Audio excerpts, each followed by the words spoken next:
Ugh.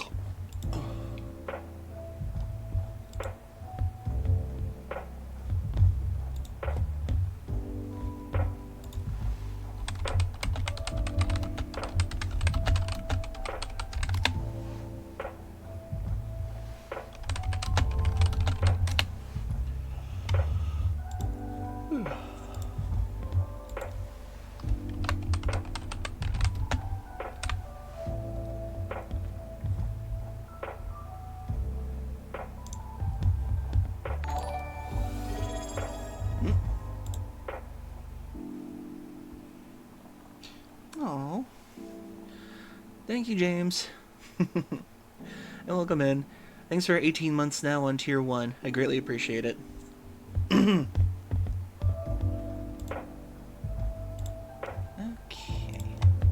Get that.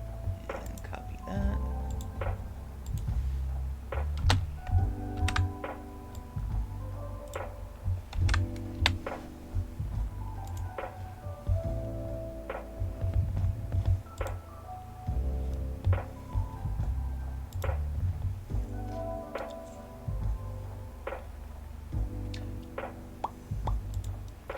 Hopefully you're doing well, James. I appreciate you being here.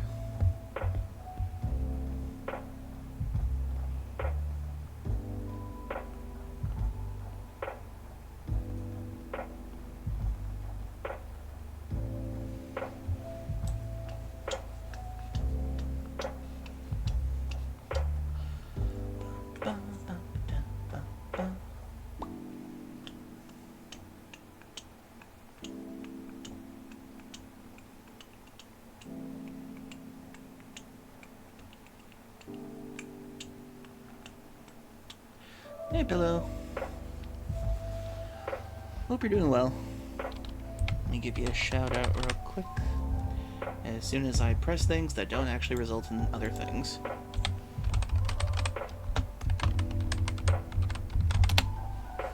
There we go. Watch the awesome spider.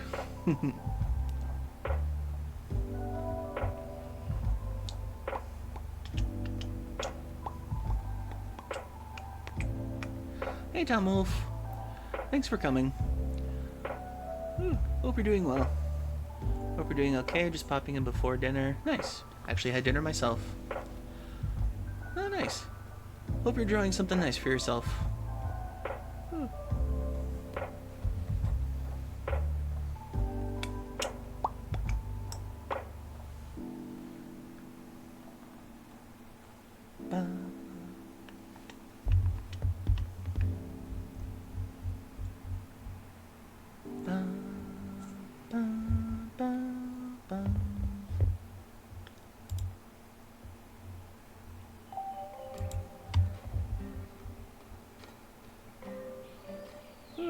Wish I could play something jazzier sometimes.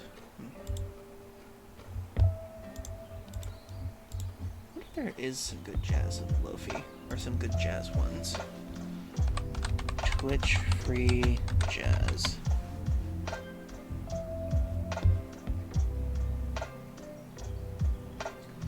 Lo-fi jazz, Lo-fi spring vibes, gaming Lo-fi hip hop. Seems like Lo-fi is the only thing that's Twitch free.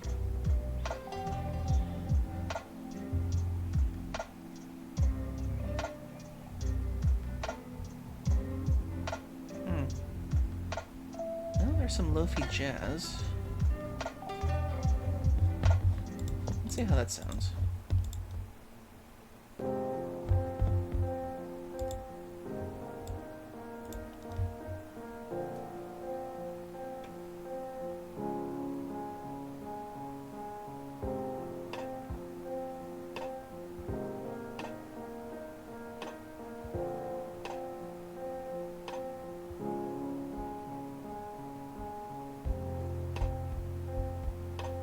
I can kind of vibe with this.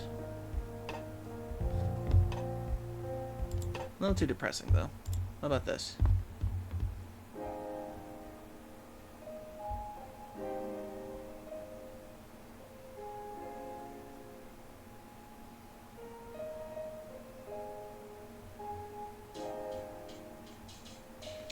This one's called Flying Home.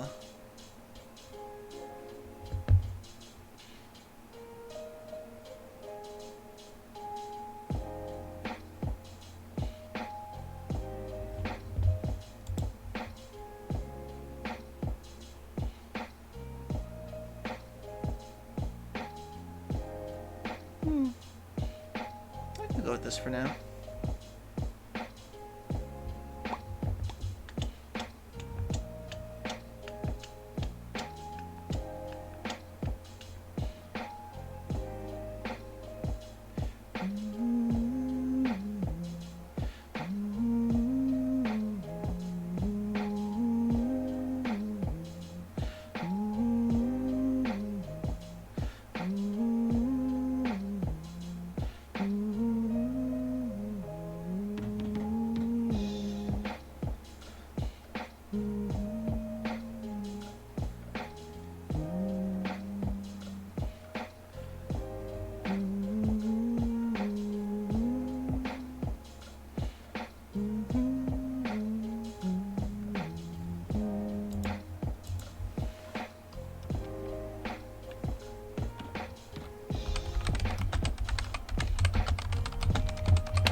Cold. Ugh, temperature goes up and down here like crazy.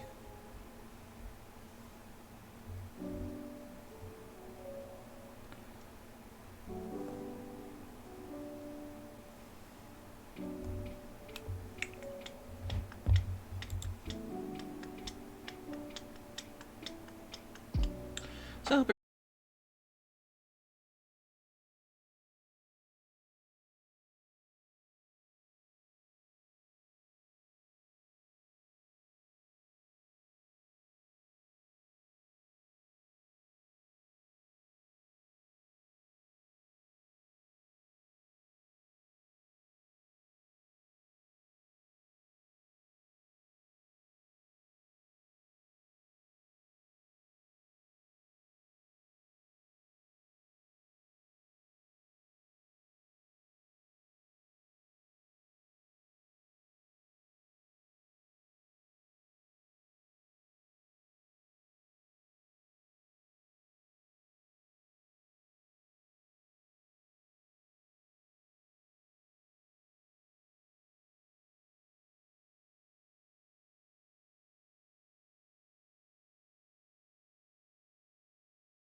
Hello everyone, welcome to the Q-Den once again. My name is Tika's Q, the American Kangaroo, the sea monster for the month, as we are trying to get through Undertale, but tonight we will be playing Legend of Legaia. And as you can see, I have some new company with me on screen tonight.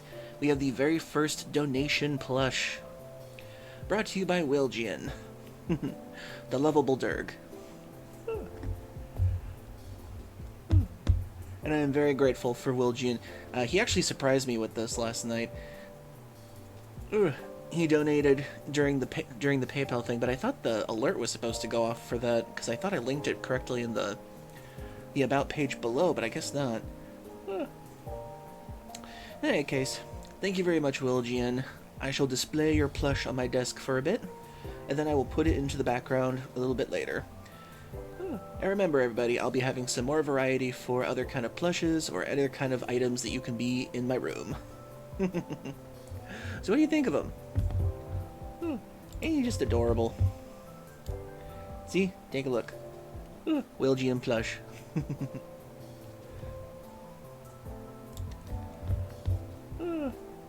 I think it's adorable. So I hope everybody's doing okay tonight. Hopefully your weekend's doing well. Well, before we get into the game tonight, I figured we could warm up with some nice conversation with something I hold near and dear to my heart. Final Fantasy. And I figured something I wanted to do for a bit of conversation was I decided I wanted to do a Final Fantasy tier list. I'll probably spend like maybe half an hour on this before we start into the game tonight. And I figured I'd get your thoughts too on what my opinions are on the Final Fantasy series as a whole. So I found a tier list on the tier list making website. And just so you know, even though I have not played all of them, I will be grading some of them based on my personal opinions. And if you don't like it, oh well, it's just my personal opinions. But I'd like to hear your opinions as well. And in case you're wondering, I'm actually listening to Final Fantasy Lo-Fi in the background right now. Thankfully it's Twitch free. Okay, let's see.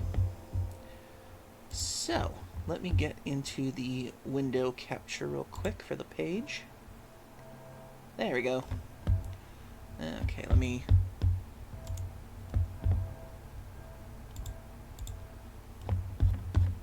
There we go. Okay. Try to put that there. Okay. So basically, here's the thing. I am going to grade any of the Final Fantasy games that I have played, beaten, attempted, or tried at. And we're going to put them in the categories of, let's see what these are. The top category, we've got Masterpiece. In the next down under, we have Incredible, Great, Decent, Bad, and Terrible. And from what I can tell, this person pretty much copied every single Final Fantasy game there is, but I will not be talking about all of them. Because as you can see, there is a lot on this list, and a lot of them I have never played before. So before we get into Legaia, we'll just have a little light discussion on the subject. On what Final Fantasies I consider to be great masterpieces, decent, or even terrible. So I think this should be a little fun thing to do for real quick. Okay, and to start things off, we are going to start with Final Fantasy 1. So, Final Fantasy 1, I have played the original on an emulator once. Couldn't get into it, sadly, at the time. Then I tried it again for Game Boy Advanced. Couldn't get into it on that for a bit. And then I played it and finally beat it on the Pixel Remaster. And overall, I'd have to say, when it comes to Final Fantasy 1, I would put this on... Great. So my reasoning for putting this on Great is because, while I don't consider it a masterpiece by any means, it is the game that did start the franchise off in general, and it did save Squaresoft from bankruptcy. And while I have played the game, it does lack the character stories that I really like for these kinds of games, but it was one of the first ones to actually attempt this kind of storytelling. So overall, while I don't consider this a masterpiece, I don't consider it incredible, I did enjoy my time playing this on the Pixel Remaster. And I figure it's a good game. I figure it's a great game. So, great. Next we have Final Fantasy II. This one was a little bit tougher for me to grade, but I'm gonna have to put this one under at least decent. So for anybody who's ever played Final Fantasy II, hey Neptune, hope you're doing well. I am doing a Final Fantasy tier list before I play Legend of Legaia tonight. Yep, we have our very first donation plushie on screen brought to us by Wilgian. And remember, you too can be a plushie or something else once I come up with the variety for it. It doesn't have to be you, it can be anybody if you like. So, the reason why I put Final Fantasy II on the, oh, hi Roland. Hope you're doing well. So the reason why I put Final Fantasy II under decent is because, while I do respect what it started, I think that it's okay, but I feel like this was a very punishing game. Because I played this on the PlayStation 1 port originally, and Final Fantasy II is very punishing depending on what you do, because if you don't go a certain path on the map, it will punish you with an unbelievably hard series of fights. And I do admit that the story is good. It's got the whole classic, Resistance versus the Empire, which kind of started off the whole thing. Oh wow, we've already got a bottle ready. Jeez. That was close. That was quick. Molecular Compatriot HPI. Well, you're banned.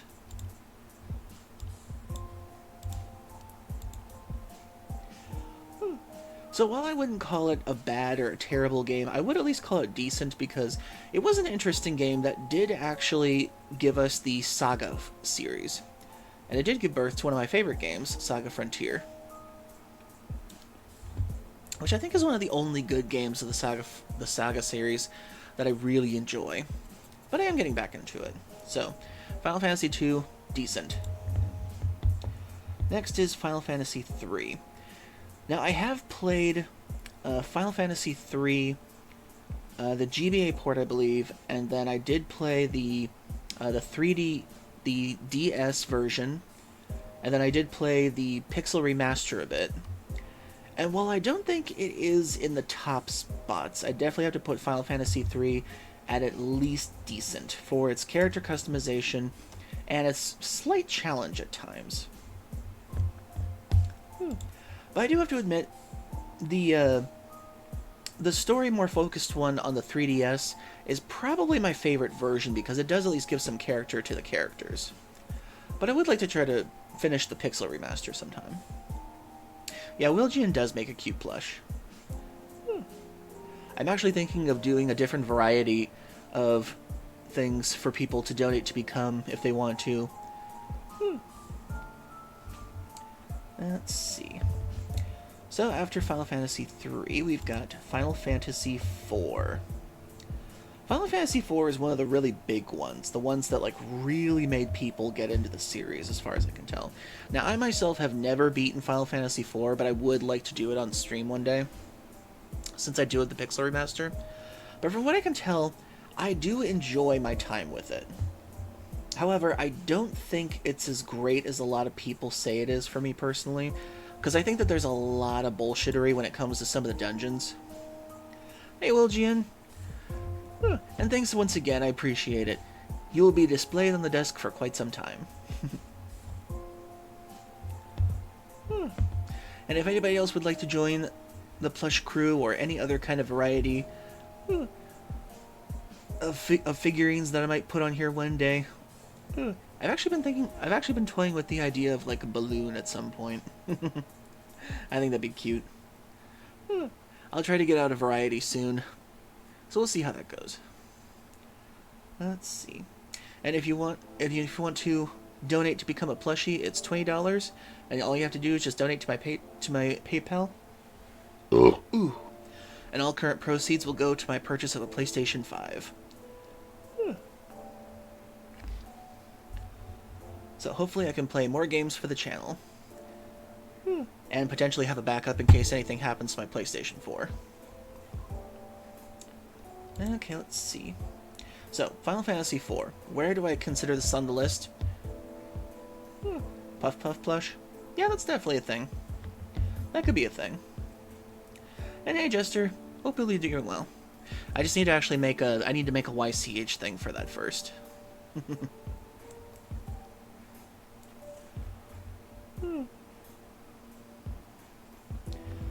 Okay, so Final Fantasy IV, I am definitely going to have to put... Because I haven't beaten this yet, I would like to beat it first.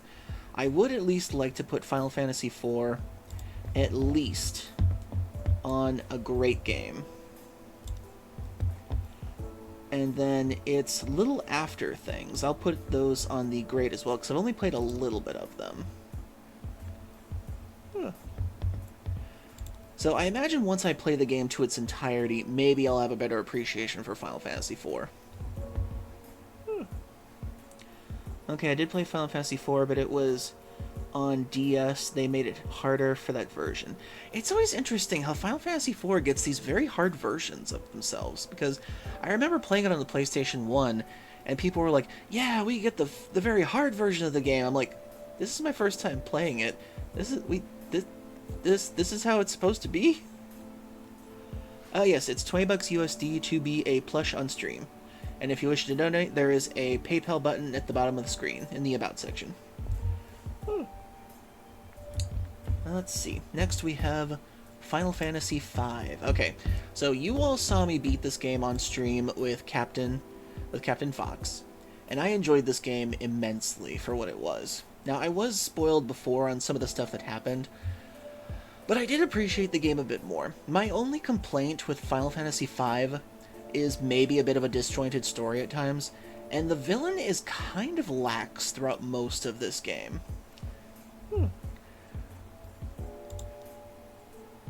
Crap, what was his name? Oh, Exdeath, that's right, Exdeath. The whole thing surrounding Exdeath was interesting, I'd have to say, for a villain. Somebody who wants to return everything to the void because he's a combination of monsters that were sealed in a tree. Interesting concept for a villain, but I don't think they really toyed around too much with that.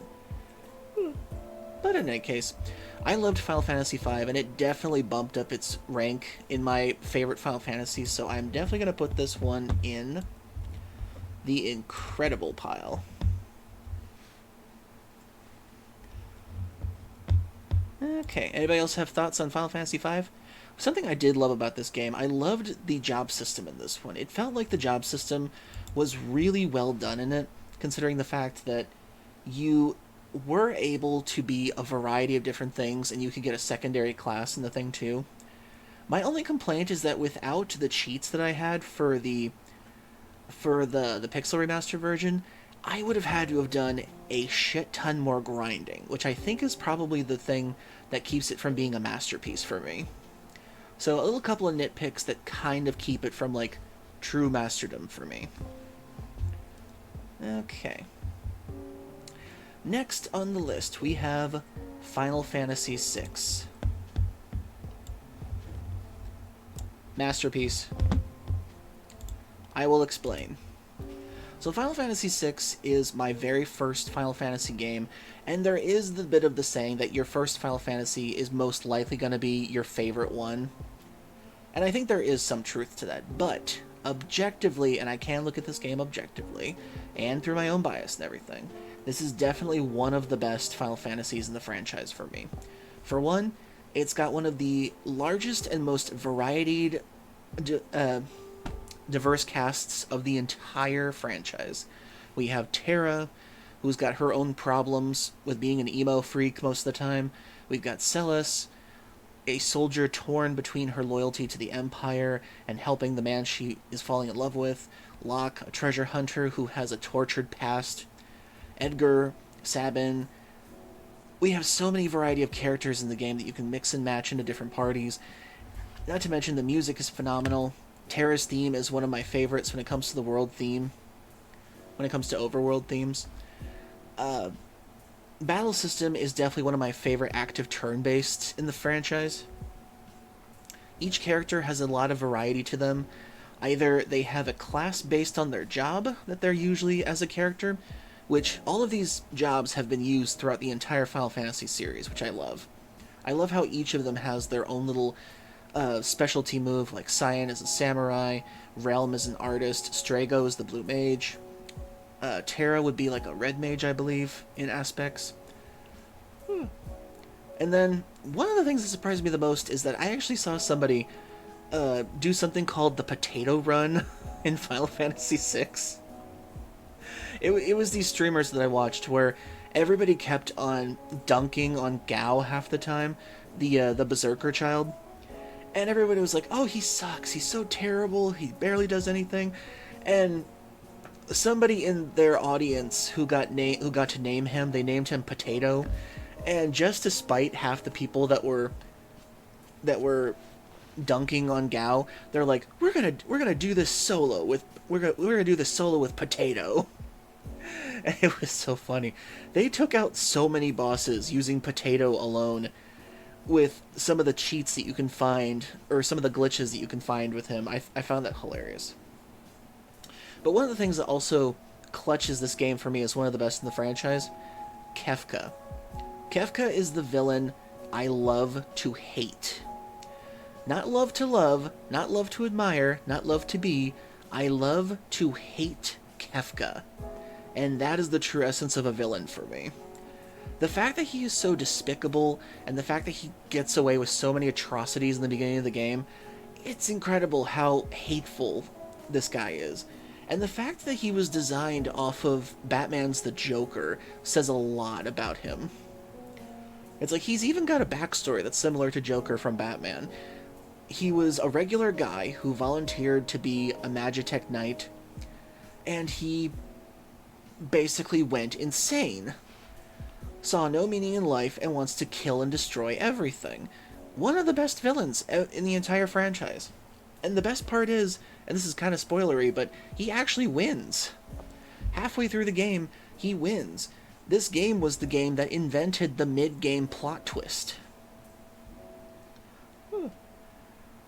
So I definitely love Final Fantasy VI. It is one of my favorites of the entire franchise, and it still has some of the greatest moments to me. There's the opera scene, the one where the world is destroyed, the ending itself and everything, and all the character stories. I love them. I love them all. Okay, then. Next we have Final Fantasy VII. Okay, here we go. Okay. Final Fantasy VII to me is a bit divisive in my life. FF6 and FF9, I would like to play at a later day. I would like to play those on the channel too at some point too. Don't forget 6 is the only Final Fantasy that you can suplex a train. Yes, I love that meme. I've seen so much cool art of people showing Sabin suplexing the train.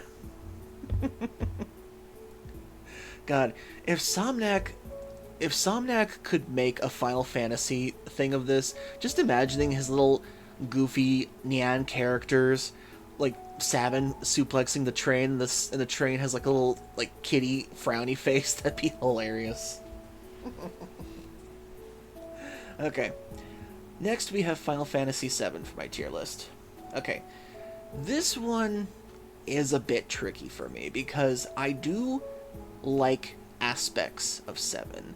I think it's a bit overblown because of how popular it was when it first came out, because Square spent more money on advertising this game than almost any other movie production that year coming out.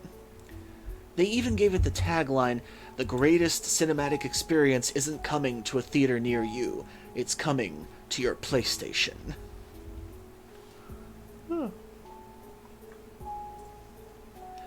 Hey Ruby, hope you're doing well. I am doing a fun tier list for Final Fantasy franchise before I play the game tonight. So we're having a bit of Final Fantasy discourse. And I'm currently on Final Fantasy VII and my thoughts for it. So, Final Fantasy VII, where do I put this on the list? I would have to put it in... Great. And its remake, however, I'd have to put it in at least decent. There's a reason for this. And before anybody crucifies me, if you really love Final Fantasy VII, let me explain. So Final Fantasy VII, for me, was good when it came out. I bought into the hype, but the more I've played it over the years, the more I realize I like moments in Final Fantasy VII. I don't like the entire game, I like moments. And there's something about a lot of what Final Fantasy does kind of annoys me to this day with 7.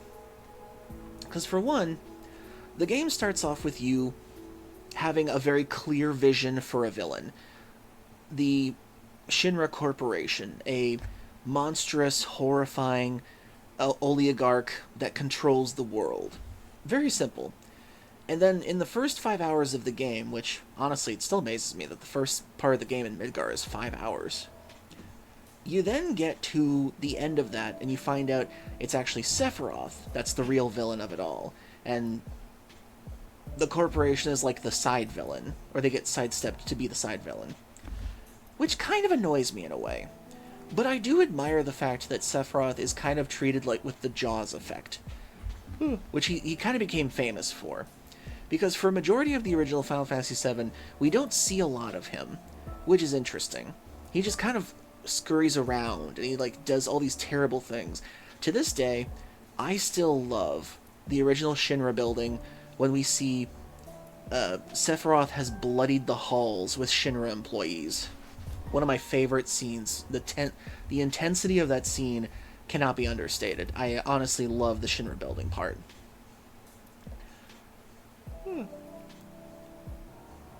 So with part of the OG Final Fantasy VII, it does a lot right. But there are a couple of nitpicks that keep it from being like a masterpiece for me, or even incredible for me.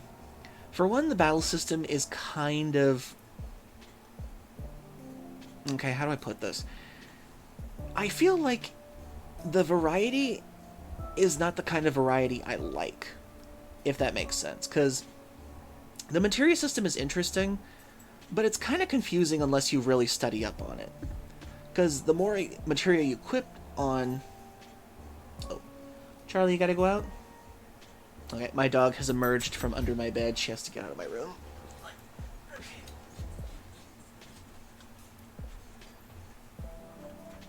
Okay, Charlie, there you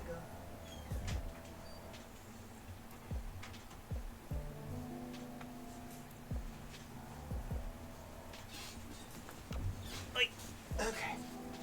Sorry about that. I'm back. Oh. Ooh, excuse me. So the battle system, I feel, it tried to go for variety as far as I can tell, but the limitations they place on you are kind of weird. Because the materia system kind of limits how you level up in the game, which can be a detriment to you in some ways. Let me think, what else was there? Oh yeah. The variety in the characters is a bit weird, battle-wise. I understand that they wanted to make it so that you could build the character up depending on what materia to give them and everything. But the problem I have with the materia system is that you don't have a lot of variety in the characters themselves in battle. Like, the limit breaks are one thing, but it takes a lot to get to the limit breaks. And it feels like the limit breaks are the only thing that really differentiates the characters in battle most of the time, aside from their stats. And as far as things go with the characters themselves, I kind of feel like some of them kind of outlive their character dynamic usefulness in the story quite early in a lot of ways. Like, for example, Red 13. Kind of a mysterious character that comes in, and then after you do his whole family quest thing in Cosmo Canyon, his story is kind of over after that. And I understand that they had to write each section with each character being like an alternate, how they had to play with their dialogue and everything. I can understand that to a degree because the limitations of the PlayStation 1 back then. But it feels like there wasn't any other character development for them other than their one-time character quest. And that's kind of sad to me. Hey Andy, hope you're doing well. Oh, and for those of you who are just joining in, if you notice on my desk, we have the YCH plush, and we have our very first donation plush, brought to you by Wilgian. Thank you for contributing to the channel, Wilgian. I greatly appreciate it. And if you'd like to be a plush or any other kind of figurine on the table, well, I only have the plush right now, so I have to draw up the other varieties I can do eventually. But right now, it's $20 to be a plush on the screen. And these are a permanent part of the channel, so after the desk, you'll be placed into the background, and you'll also be used as a throwing asset as well. The only thing worth in Final Fantasy VII is the option to date Barrett in the Golden Saucer section. I will admit, he is one of my favorite characters in that game. But sadly, I never did actually get that part with him. Story-wise, I always liked having Cloud and Aerith together, despite everything that happens. Okay, so that's my thoughts on Final Fantasy VII. The remake, however, I kind of have to take points away from it, and it has to do with the fact that it feels like the remake franchise so far has... Oh, Andy, thank you! Thank you for being subscribed for 6 months at Tier 1. Thank you! I greatly appreciate it. Ooh, need a drink.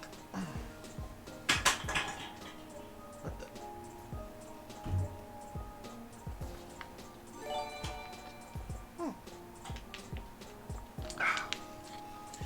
Oh, thank you for following.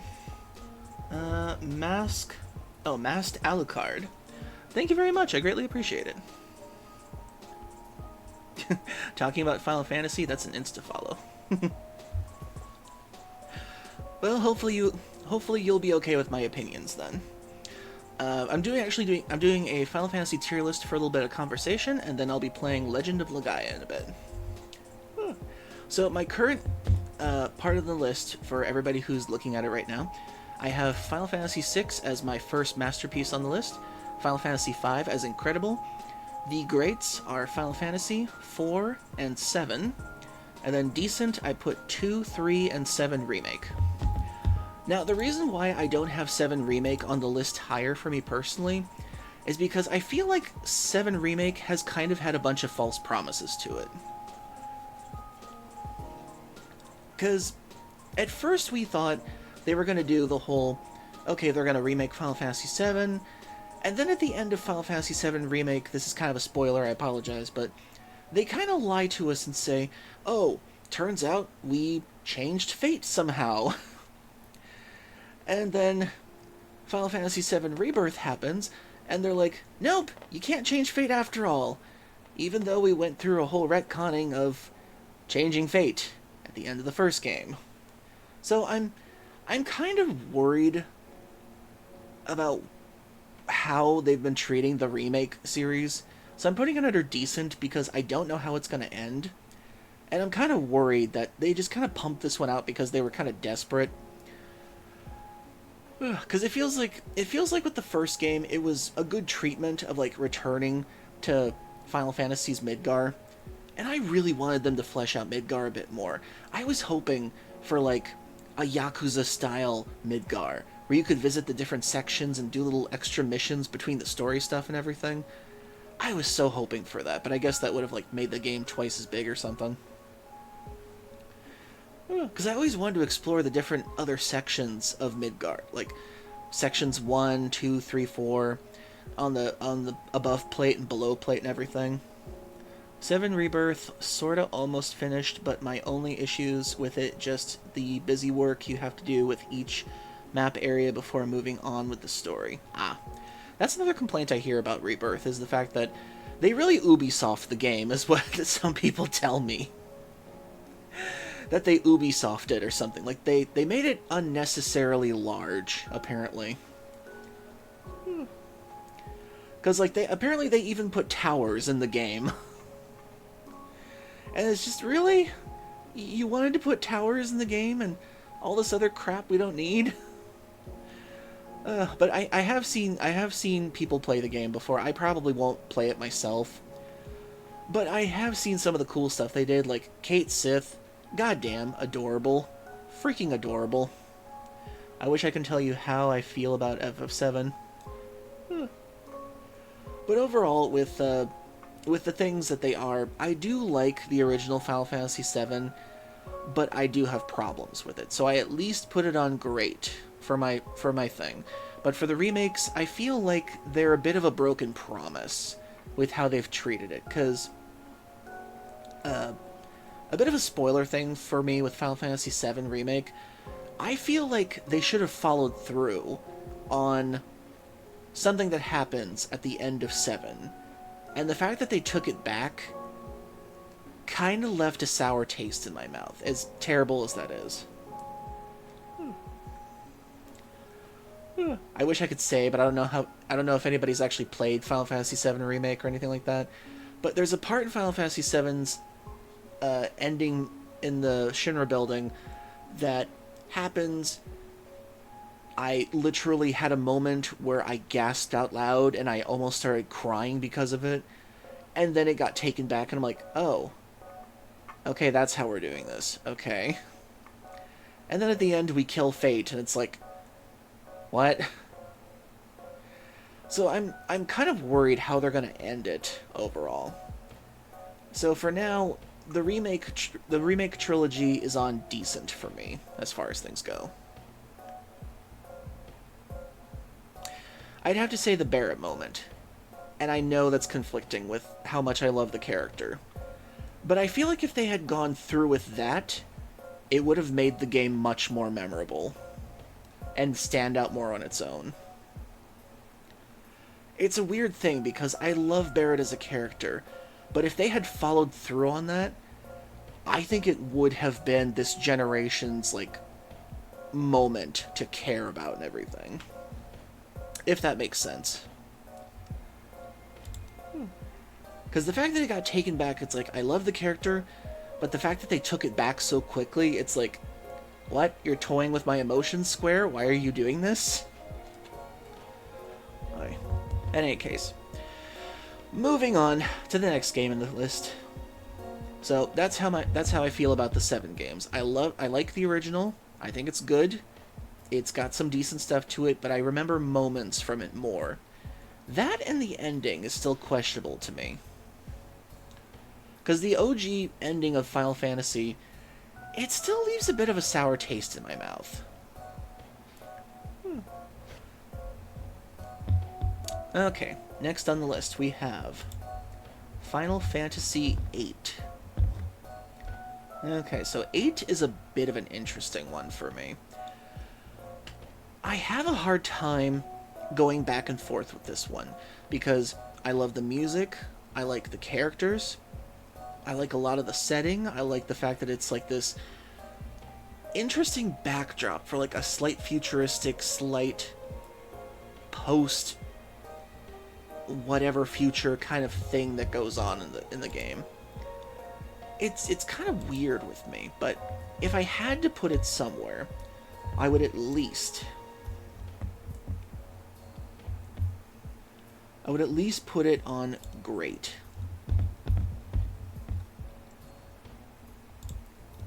Now, there's a reason why I have Final Fantasy VIII on great. It's definitely in one of my top favorite areas. But the problem I think 8 has is that it tried to do too much, if that makes sense. The one game where I instantly regretted using the Game Shark to go, but everyone at level... Oh my god. You Game Sharked it. Oh my god. Oh good lord. That had to have been a whiplash for you, I imagine. Okay, so Final Fantasy VIII has interesting ideas. It's got pretty interesting characters, great music, interesting locations, and it does something that a lot of Final Fantasies don't do that well. It actually connects the map through roads and everything, which is something I complained a lot about in previous games. Because the way the worlds are set up always bothered me up until Final Fantasy VII. But with Final Fantasy VIII, the fact that they have trains, the fact that they have road systems is a huge plus for me. Okay, so Pillow, the reason why using a Game Shark on Final Fantasy VIII is a huge no-no is because the Final Fantasy VIII is the first game where as you level up, the common enemies scale up with you. So, if you're just starting the game and you put in the codes to be at level 100 when you first start the game, the enemies will be level 100 with you. And the problem is, Final Fantasy VIII uses what's called the junction system. And the junction system is where when you get the Espers or the Guardian Forces, or like Shiva, Bahamut, Ifrit, those characters, they actually become status bonuses for your characters, which you need in order to survive the game. And as you level up the Guardian Forces, you get bonuses, like you can junction them to your HP, attack power, and the more you have of their magic, it actually increases your stats more. So if you're going into the game with a cheat code of being level 100 when you first start out, you have no bonus stats, and your opponents are level 100 in the world map. Oh, the bosses scaled up too? I forgot about that. I thought they stayed the same. Weird. Oh well.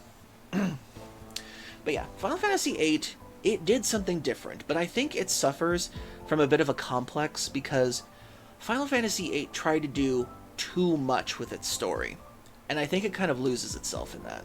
And the reason why I say that is because Final Fantasy VIII starts off with Squall. Interesting character, internalizes everything about himself, and you kind of get inside his head as a character, which is interesting.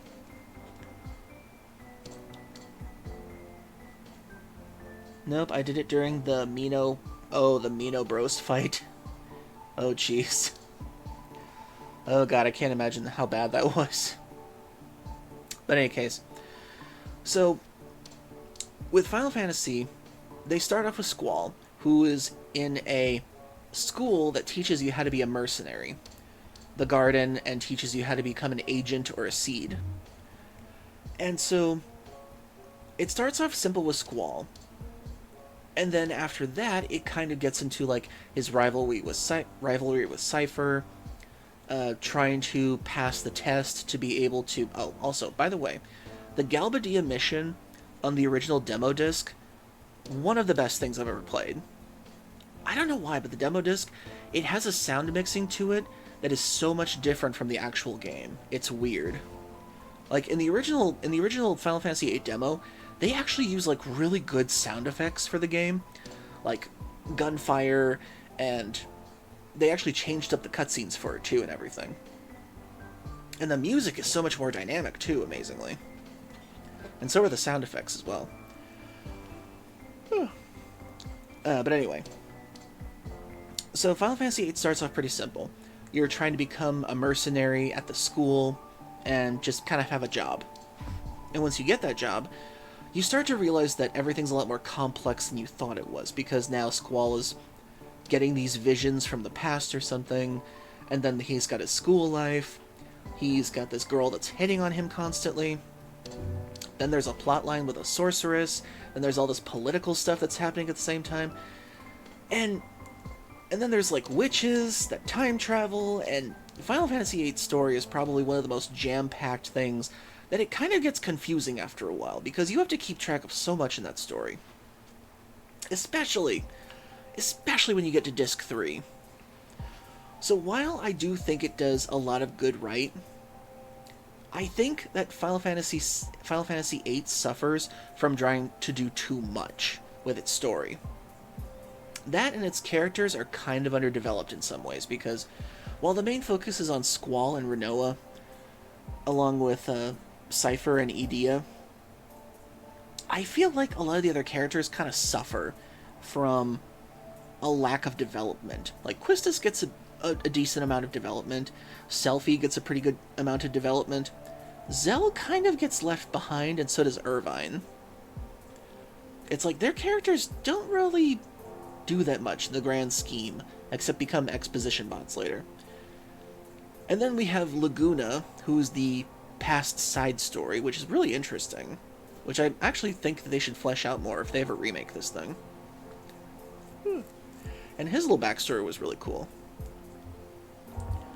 I really hope that GTA 6 doesn't have a pride parade, because if they do, people are going to be begging that they run them over and shoot every non-straight character in the parade. I do not want to see that. That's a bit of a mixed bag. But they are basing this on Florida, so you never know. And there's the weird theory that everything after Disc 1 is just Squall's hallucination. Didn't one of the developers disprove that or something? Yeah, I've heard of the Squall hallucination theory, or that his near-death experience thing. And I gotta say, as I read that, I'm like, it's interesting, but I'm pretty sure that the developer did not mean that. I think it surprised him when he found out about that. But overall, I would definitely put Final Fantasy VIII in the great section. Not a masterpiece by any means for me, but it does a lot that's good. But it kind of suffers from trying to do too much and not focusing on what really matters in the game. Would I play it on the channel? Definitely at some point. I would like to finish that game one day. Even though I kind of got spoiled on some of the stuff when it came to the Rabtoons thing. Actually, that's something I want to do on the channel one day. I want to watch the Rabtoons Final Fantasy franchise with you all. Because those comedy videos are hilarious. Okay then, next. Next on the list we have... Actually, let me see. What time do I have right now? Okay. Okay, so next on the list we have Final Fantasy IX. Ba ba ba ba bum. Yeah, I put 9 in the masterpiece section. Here we go. Final Fantasy IX is one of my favorite Final Fantasies because of all the good it does in terms of Hironobu Sakaguchi's return to that time period in fantasy that he loved so much. I love the cast in this one. Given,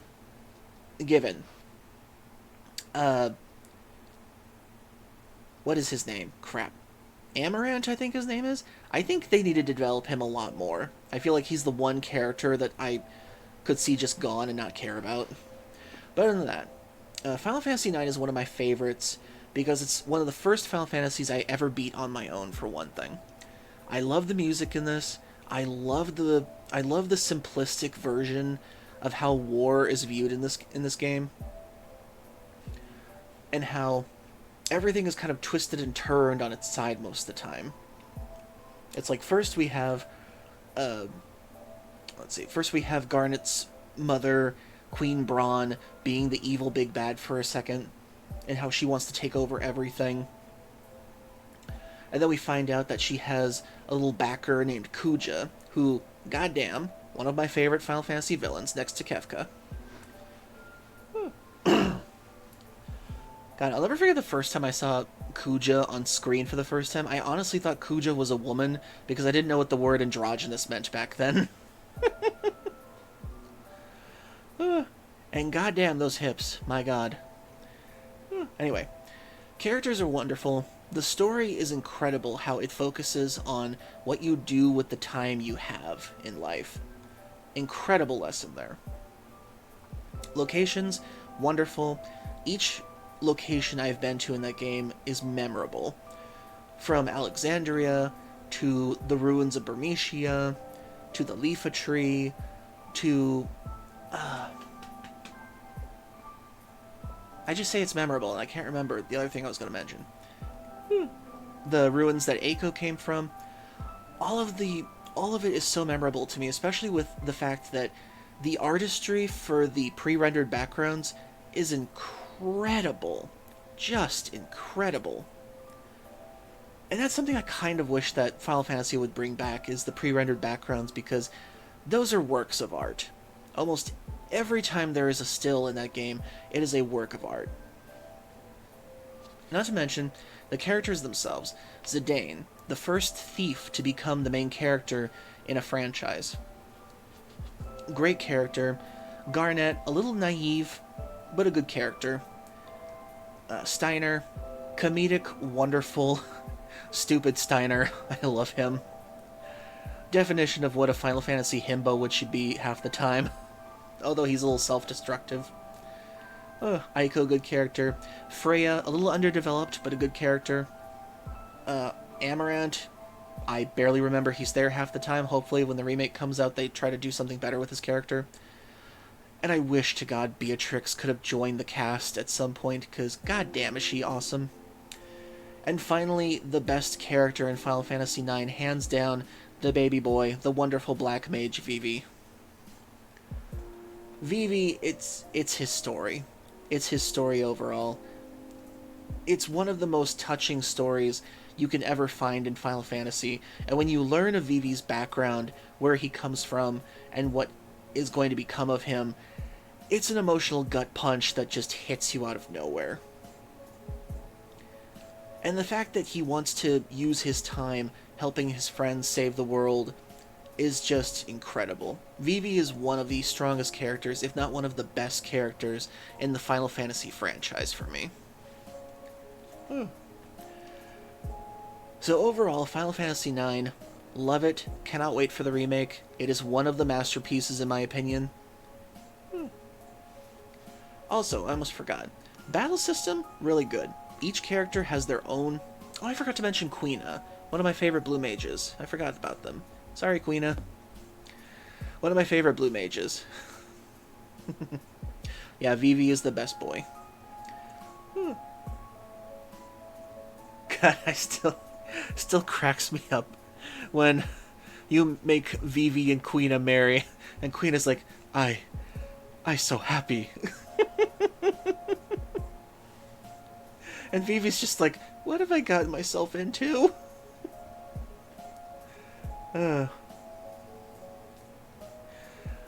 So anyway, battle system's wonderful. Being able to use your equipment in order to learn passive skills or regular skills is definitely an incredible system. I do love that. And I've heard that that system also passed on to Claire Obscure, which I cannot wait to play that game. So Final Fantasy IX is definitely one of my favorite masterpieces in the Final Fantasy franchise. And the fact that it's Hironobu Sakaguchi's favorite of his own creation is definitely a plus for me too. So, Final Fantasy IX, masterpiece, mwah. And Vivi, one of the best characters of the franchise. Okay. Let's see, how much time do I have left? Okay, I got 13 minutes to the next ad break. Okay. So, next we have Final Fantasy X. Where do I put it on the list? Another masterpiece for me. Okay, so Final Fantasy X does have some flaws. But for me, 10 is definitely one of the best in the franchise, next to 6 and 9 for me, for a few good reasons. One of the first ones to ever use voice acting. Something I never thought we would hear in the franchise. 2, has one of the best battle systems in the entire franchise. It's one of the first ones that actually returned to turn-based combat after they had done active turn-based combat for so many years. Not to mention, other plus, you can actively switch characters in the party, in the battle, on the fly. More games need to do this. If you have a party of 8 people, you should be able to switch them around. That should be a given. So Final Fantasy X, love the characters. The variety in the characters is not only great in the fact that each of them has their own specialties, but the fact that you level them up on the sphere grid, and you can eventually give them each other's abilities too if you put in the extra work, is another positive for me. So while they all start out with their own variety in the beginning, they all can do whatever they want at the end. It has both... Ooh, excuse me. The characters have both uniqueness and then customizable variety towards the end, which makes them so much better for me. Hey, Dusty Wolfaroo. Hope you're doing well. Agreed with the part switching. Yes, party switching is a must for RPGs these days. If you have a party of over 3 or 4 people that are in battle, you should either have them in the backup section, or you should be able to switch them out during the battle. That is a given, that is a must. Let's see. Hard agree, and if any of these flaws is about the voice acting, I say the fast speaking is a feature. The fast speaking is a feature? That's true. But I do actually like the voice acting in the first game. I do love the voice acting in Final Fantasy X, especially with how some of the voice actors went on to like better things later on too. And the characters are definitely something I love. I love how each character has their specialty in battle and their uniqueness outside of battle. It's like Tidus is the main character, and he's also kind of suffering from like secondary main character syndrome in a way. Yuna is the self-sacrificing maiden. Lulu, kind of an exposition bot most of the time, but she does have her own little character stuff in there. I'm doing well. I'm just relaxing after a shower, mostly because I gave to wake up early tomorrow to catch a bus line to my home state and a week vacation and see my IRL brother graduate from high school. Oh, nice. Congratulations to your brother. Let's see. Kimari, definitely one of my favorites, but I wish his blue magic was more accessible rather than just being a limit break. That's one of the things that kind of brings me back from him. I love Kimari, but I wish his blue magic was more accessible rather than just being a limit break thing. But he does have one of the best sphere grids in order to pick apart from everybody else's sphere grid. I will give him that. And then we've got Waka. Starts off as a bit of a racist in the beginning, but then he kind of learns to grow as a person towards the end, so there's at least that, thankfully. Riku, darling little thief. Although, I was amazed how much the cameraman loved looking at her ass most of the time, considering that she was 16 during the game. My god, whoever was in charge of the camera during this whole thing, they focused a lot on Lulu and Riku a lot of the time. It's like, goddamn cameraman, stop showing how horny you are. And then finally, one of the best characters in Final Fantasy X, you all have to agree with me, Auron. Auron by far is one of my favorite characters in Final Fantasy X, especially for the guys. Kimari is a close second. But Auron has to be one of my favorite characters because of what he goes through in order for him to actually feel like he comes to terms with himself and the world around him. I definitely have to say, Yuna is definitely one of my favorite female characters of the franchise for the fact that she's not only a white mage, her summoning magic is one of the best in the game. Also, 10 out of 10 summoning system, the fact that your summons are practical Pokemon in this game is really cool. Not to mention, best Shiva in the entire series, Final Fantasy X Shiva, my god, my queen. Work it, girl. Every time I summon her, the fact that she, like, pops out of the ice crystal and she's like, hold my cape. Oh god, I live for that every time. So yeah.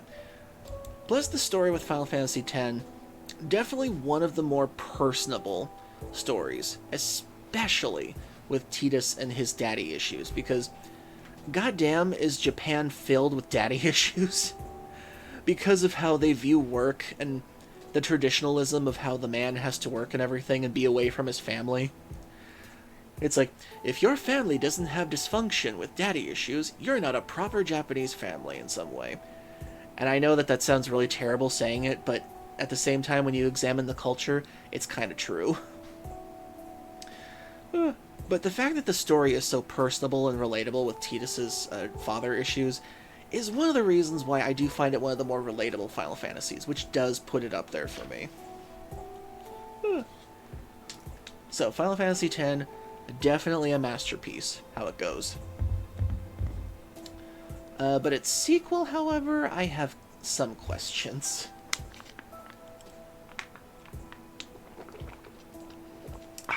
Okay.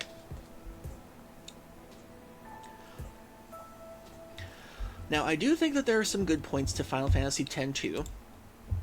It got to be one of the first sequels in the franchise and everything. And it did some good right. But I don't think it's a masterpiece, but I will at least put it with incredible. It was interesting to see Yuna come out of her shell, especially after that monologue we had with her at the end of the first one, where she talks about living to fight her pain. That speech was just memorable for me. That was so amazing. I love that speech to this day.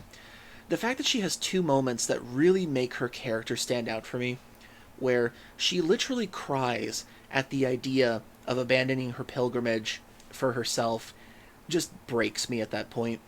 And then when she confronts Yunalesca on the idea that she has to stop the pilgrimage and the final summoning as like a means to make the world a better place, that speech was so incredible for me. It's one of the reasons why I love her character so much. So to see her kind of come out of her shell in 10-2, really interesting. Do I have some problems with it? A little, yeah. I do like the fact that they do give you an airship in the beginning of the game so you can travel to wherever you want to, and I would like to play it on stream at some point. In fact, I would like to replay Final Fantasy X on the stream, because I never did finish it the first time. Oh wait, did I run out of music? I ran out of music. Okay.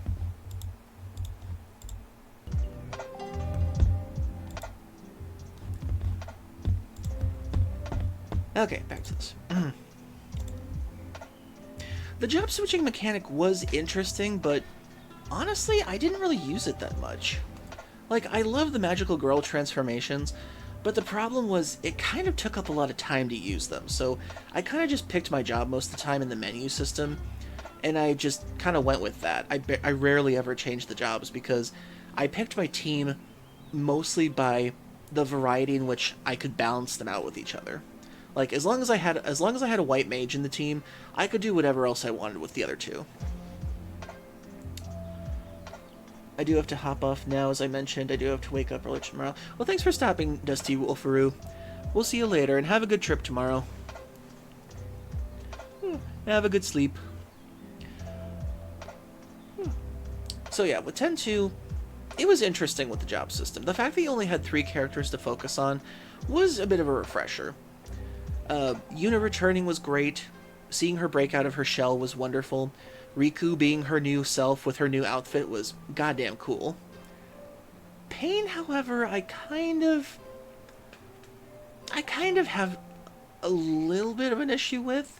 She's a good character, but her attitude most of the time comes off a bit too, like, standoffish at times. Like, I get it. She's guarded. She got betrayed by her friends at one point, and she's trying to learn to trust again, but I feel like she does that a little too much to a degree.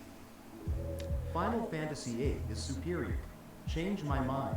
Decus Q tailspin, Decus Q tailspin. Well, maybe I could at least put that under grade, so... It does do a few more things, so I'll bump it up at least one more space. Anyway. But I have been wanting to replay 10 and 10-2. Anyway. So with 10-2, it does look good. What I do like about it, the story is interesting. Like how Spira is after the happily ever after, how they're trying to find out who they are as a nation and as a country. The Youth League versus the old Yevon faith and everything. That part's pretty interesting. But it kind of gets pushed to the side after a bit, and I feel like it's resolved a bit too easily at times. I do like, however, the whole Shuyin and Len storyline. That makes me cry every time I hear 1,000 Words. My god, that music video is incredible.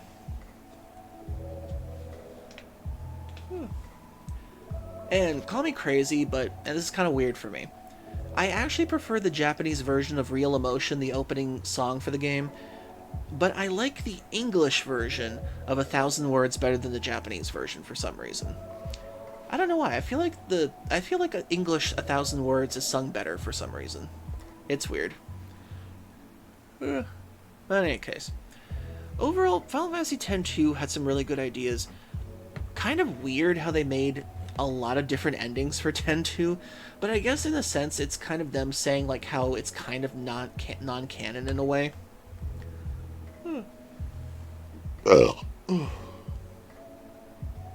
But I do like the happy ending of 10-2. I do like that one. It's got some flaws, but it's mostly for comedy a lot of the time. Yeah, I guess Triple Triad does bump it up the list for me a bit. Except, I will never play Triple Triad in Dolet. That is a death wish. The random rule can go to hell.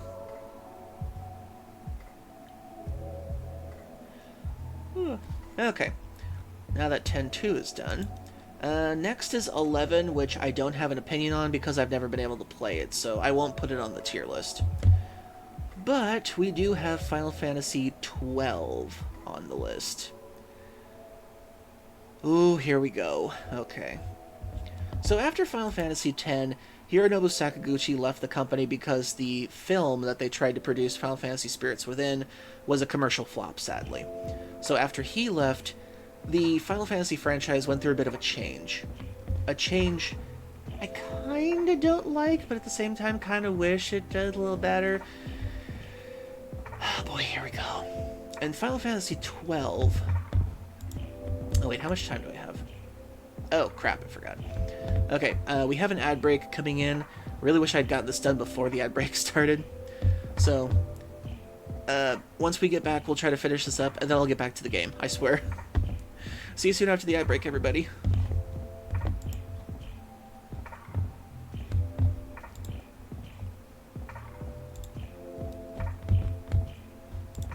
Wait, did it start? Oh, it should be starting any second now.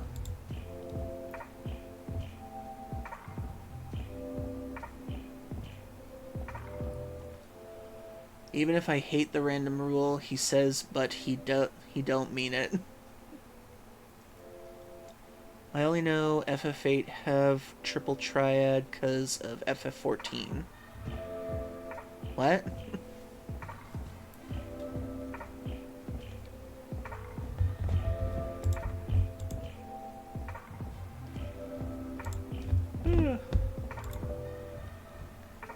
Okay, there's the ad break.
There we go.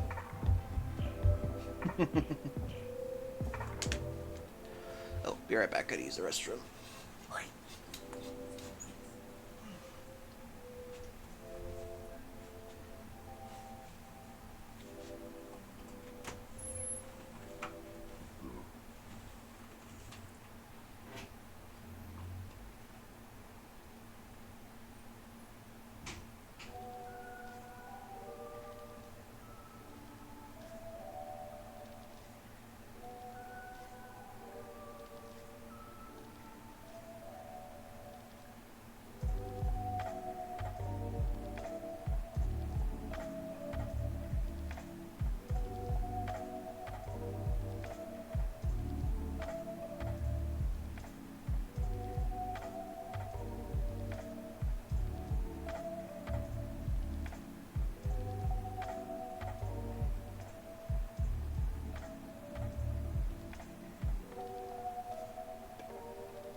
Okay.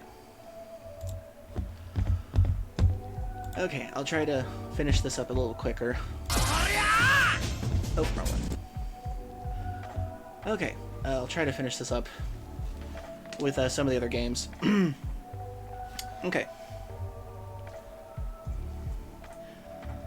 14 does a great job at hinting at the other games. Huh. They experienced Triple Triad in 14 and learned it was from 8, I'm guessing. Essentially. Oh, thanks for the pets. Who was that? Oh, thank you, Tom. Also, it's not accurate. It's not accurate for the plush. Wilgian needs to be bigger.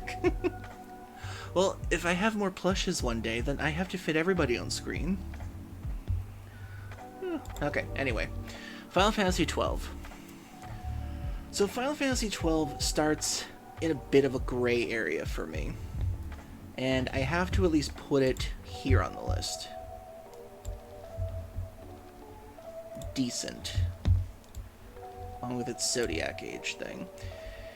And the reason why I'm putting this on decent is because while I do think it does a few good things right, it does a lot wrong for me.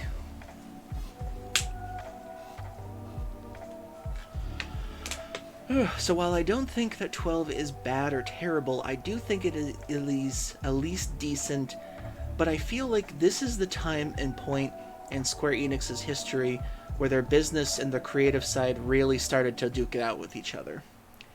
Because during Final Fantasy XII's development, they kind of recycled Final Fantasy XI's battle system and kind of put it into 12. Yeah, 12 I didn't like the whole combat system with that, especially in the original. Especially in the original when they had flying was a status, and that you can't hit a flying enemy with swords. You have to have specifically a bow or a gun to do it, or magic. That was a kind of a weird thing to find out in the middle of a boss fight. But yeah, with 12, it does a lot interesting. Okay, so one of the things with 12 that explains why it was sort of a Minoshi with fighting. Yeah, if you were trying to target flying enemies, you either had to use a bow, gun, or you had to use magic, because swords or regular weapons didn't work on it. You had to use long-range combat for those things, even though they were right in your face. So with Final Fantasy XII, I do like the setting of Ivalice, or the alternate version of Ivalice. I do like the... how would I put this? I do like the characters as individuals, but I don't like them as a group, if that makes sense. Like, I like Vaughn and Pinello as their own characters. I like their little brother-sister dynamic thing that they got going on. I like Bosch as his whole tragic backstory of being framed for a crime he never committed. Balthier and Fran, I love their little dynamic when it comes to them being sky pirates. And as far as Ash goes, she's okay in terms of like a rebellion princess kind of character. Individually, I think they're good characters, but as a group, they're terrible. They don't really have a lot of chemistry with each other, and when they do try to have one-offs with each other, it feels very forced half the time. That in the world setting kind of doesn't work in a way. Especially with the fact that you get access to Balthier's airship pretty early in the game, and you can't use it half the time because reasons. Like, we can't go over the sand here because my ship doesn't work over this sand ocean thing due to weird crystal magic or something. And it's weird how when you get access to the ship, you can't really do much with it. There's that little weird plot hole. The battle system is not one of my favorites. I don't really like the Gambit system that much for the fact that you have to customize every character's battle thing if you don't want to play them during their thing. I thought their little limit breaks were kind of cool, but the fact that I relied on them so much for boss fights was kind of weird. The summons were okay, but I barely ever use the summons. just I sometimes forgot they even were in that game. I do think the world setting is good. I think the political story is fun. Rabanastre is caught between the Empire and the Rosalians in their little war. I do like the variety in the different races in the game too. The Bonga are really cool. The Viera are sweet. The Mughals have like one of the best designs in this game for me. I love the fact that they look like bear, rabbit, bats. They're like a combination of bear, rabbit, and bat. They got the little wings. They got the pom-poms. They're so adorable. It's like one of my favorite designs for the Mughals for this game. But sadly, the character dynamic as a group is awful. The dialogue is kind of weird at times. And the overall story is kind of weird, because they kind of hint at, like, higher gods trying to control people, and the villains are trying to sever the ties with the gods, and I don't know, just Vayne Salador was a very weird villain. He was pretty, I guess, but other than that, he wasn't very memorable as a villain. So that's kind of sad for me. So, it had some good ideas, but sadly, 12 did not do well for me. And then we come to 13. Here we go. 13. Where do I place you? And I think you're definitely going to be the first on this list for this one. Bad. Now, I know that there are some fans of 13. I know that there are people who genuinely love 13. I know that that's a thing. Here are my positives for it. It's got great music. The graphics are wonderfully designed. Character designs are great. The locations are beautiful. Well, confusingly beautiful. And that's all I've got. I feel like 13 has the most excuses for what it is. It's like the big meme about 13, and I hate to bring this up, is after 20 hours, it gets good.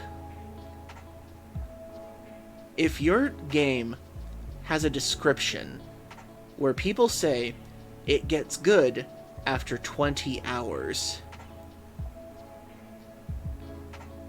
that I don't know how that's a good selling point. I mean, 13 has good ideas. It has good ideas. But man, are they terribly executed. Now, I won't call it terrible, but this is not a good game by a lot of standards for me. Because the characters, I do like some of the characters. Lightning is pretty okay, though she doesn't have much of a personality. Saz, tragic in the fact that he's a single father who tries to do his best. Love him. Hope, goddamn, he's annoying. Sarah, I feel so sorry for her voice actress. Oh god, her poor voice actress had to make so many sounds that sounded so awful most of the time. I've seen the interviews with her character voice actress, and she's like, I had to make so many sounds like the Japanese voice actress, like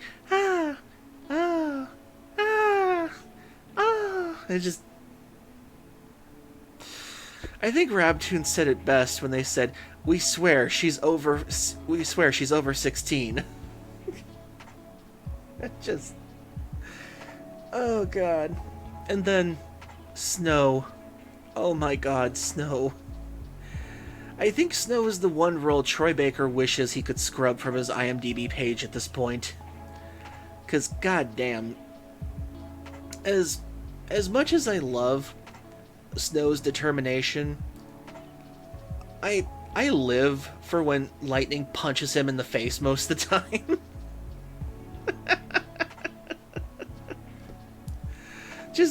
It's just like here's the thing for me. I like to go back and watch the game Sins video of Final Fantasy 13.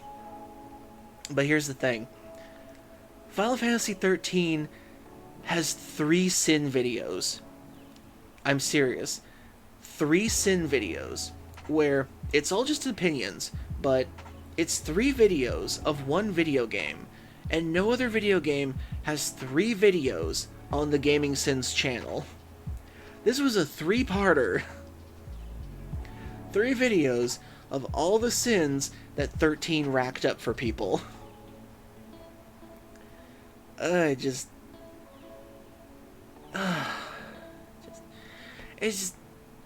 there's good ideas. There's wonderful design, but the execution is just awful.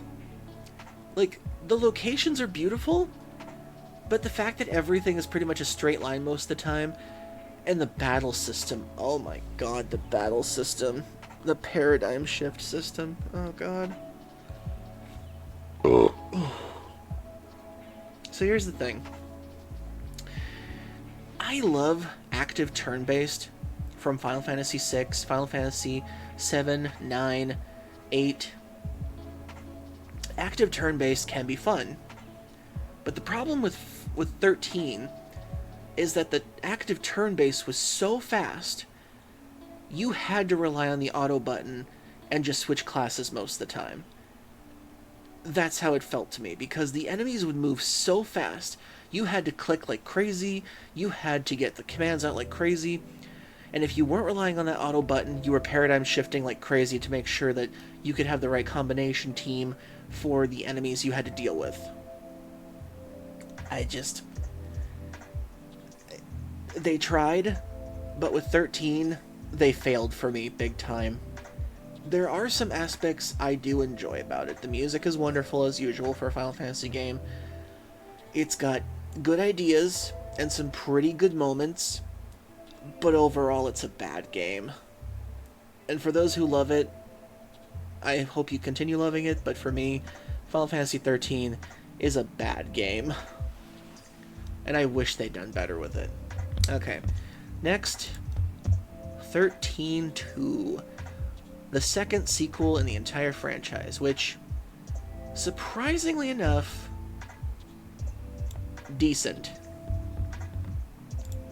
So, I put this one above 13, because 13-2 fixes a lot of what was wrong with 13 original. It's got a better villain, it's got a better story, it's got a bit of a Pokemon-esque battle system to it. Fun. Sarah as a main character is kind of boring. She's okay, just she's boring. And goddamn, did I want her to fall in love with Noel and just run off with him rather than Snow, because I still don't to this day know why Snow and Sarah were a couple in the first place. Because I think Rabtoon said it best. Sarah just goes, "You don't know him like I do. I can change him." That's what I get from their relationship, is I can change him kind of thing. But yeah, the whole 13-2 time travel story was pretty decent. I thought it was pretty cool. I mean, I think it was them trying to capitalize on the whole Chrono Trigger thing. Although that was kind of a weird thing. If you change the future, you change the past, which kind of weird, but kind of works in a way. Like the whole, if you change the future, the past has to rearrange itself to match that future, which I thought was kind of a decent idea, but it kind of doesn't make a lot of sense in the end, because with time travel plots, it's a bit of a coin toss. So 13-2, decent at least, and has some great music to it. And then, next, 13-3. Bum, bum, bum. Terrible. Just terrible. I tried the demo for this. And my god, did I not enjoy the demo. So I watched somebody play it on YouTube. I don't know why they tried to Majora's Mask this game. Majora's Mask only works because it's Majora's Mask. Final Fantasy XIII-3 trying to Majora's Mask its story plot was just awful.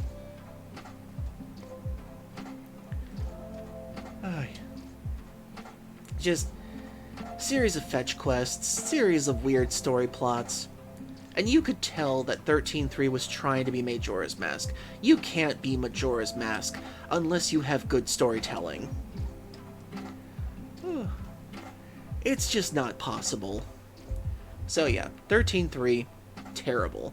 One of the worst. There we go. Okay, next. Okay, here's the thing. I didn't really get to play 14 that much, so I can't really grade it because I'm not an MMO player, but I have heard it's a good thing. All it gave me is anxiety. Let me explore. It's an RPG. RPGs, you have to explore. Very true. Very true. Okay, so I'm going to skip 14 because I don't play MMOs. And while I did try its free trial, it didn't really give me that good of an impression first because I didn't play it that long. So I'm just going to skip 14 for now. But I heard it's really good. Okay. Final Fantasy 15. I'm gonna have to put it under bad, along with its other little counterparts. With the Royal Edition, at least getting a decent, and let me explain. I know that there are people that love the Bro Road Trip. I tried. I got the Royal Edition when it was on sale for $25. I had to wait 3 days. 3 days to download it because it's 125 gigabytes. And my internet cannot download 125 gigabytes unless it's 3 days. So I tried. I gave it a chance. And overall, the game is just okay for me. It's not the best. It's not the worst. I'll at least give it a decent. FF15 an empty cup of noodles out of 10. Oh god. Very good. Very good analogy, Pillow. I applaud that. I definitely applaud that. Let me applaud that. Let's see. There we go. I will applaud that analogy.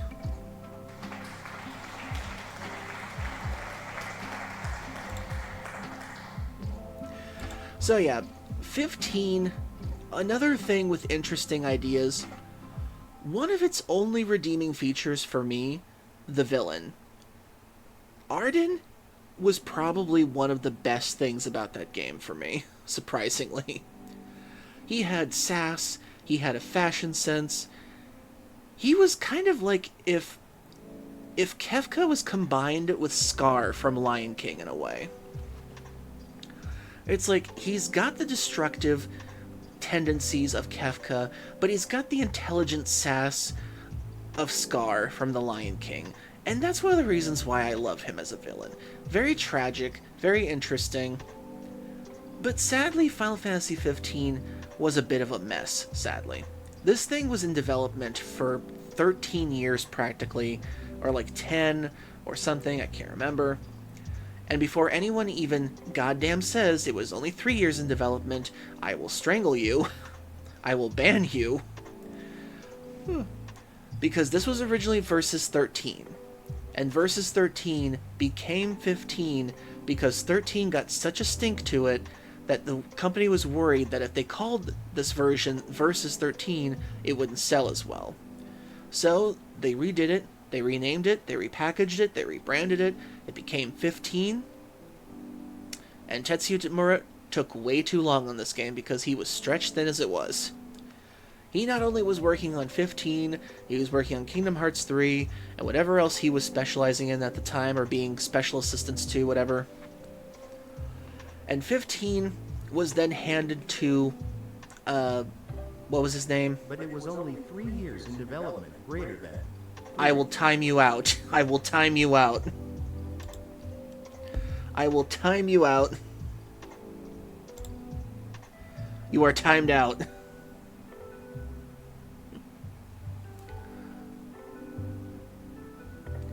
You are in timeout for now.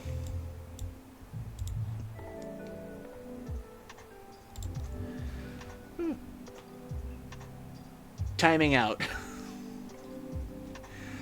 And the fact that we waited for so many years, for 10 years for this game, and the fact that, oh yeah, Tabata-san. Tabata-san was basically handed this game and was like, Tetsuya Nomura made this, try to make sense of it, please. Because I actually read that Tabata-san was actually his nanny throughout most of the games that he worked on, apparently.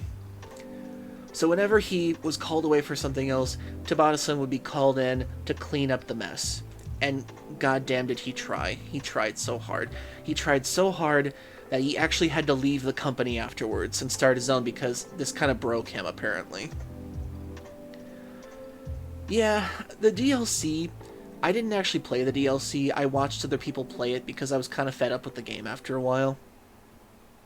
And the DLC at least looked decent for Prompto and Ignis' stories. Well, Gladio's was just kind of meh. It's like, this is how I got this cool scar and tried to trick you guys later. It's like, okay. Yeah, but overall, you can't use magic in Final Fantasy 15 because it basically turns on your friends too unless you're healing them. But it did have some interesting crossover DLC. One of the weirdest things that I loved about 15 was they had this crossover DLC with Hironobu Sakaguchi's phone game at the time, where Noctis teams up with this one girl from another game. And that was surprisingly good. I actually liked watching that. That was really cool for a DLC thing. But overall, 15 was a mess. It was trying to be salvaged from one director to another. The story wasn't shattered. And with all the DLC they tried to plan out, Square Enix just pulled the plug on the last of it after Arden's story. And the finale became a book, apparently. Which I have not read. So, 15... You tried, you said what you needed to, but it wasn't that good enough, sadly. So, bad game, but at least your Royal Edition was decent with all the extra stuff you gave us, so I will at least give you that. Okay, then for some of the side stuff before we get into the game. And I can't believe I've been talking about Final Fantasy for 2 hours, wow. Okay, let me see if I can try to bullet time the rest of the stuff. Okay. Type 0. I haven't played that all the way, but I will at least give it a decent. I haven't played through that game all the way, but I still need to play through it. Let's see. Crisis Core. I will give that a decent. Yeah, I'll give it a decent. Has too many unnecessary characters to the plot, but it does give us some good insight into Zack's story, which builds Final Fantasy VII. But goddamn do I find Genesis annoying. So there's that. Okay, next. Final Fantasy Crystal Chronicles. Bad. I call Crystal Chronicles bad because its multiplayer is one of the worst aspects of it. Because goddamn, did Square Enix and Nintendo try to screw you over trying to play this game multiplayer style. Not only did you have to have friends that had Game Boy Advances to play this thing, you had to get the interconnectivity of having 4 friends while playing this game multiplayer at the same time. That's too goddamn expensive. And then the remake, or the remaster that they tried to put on PlayStation 4 and everything, was another horrible mess with the multiplayer. Decent enough story and single player, Cool character selection. Could have been better. Okay, let's see what's next. Final Fantasy... What is this one?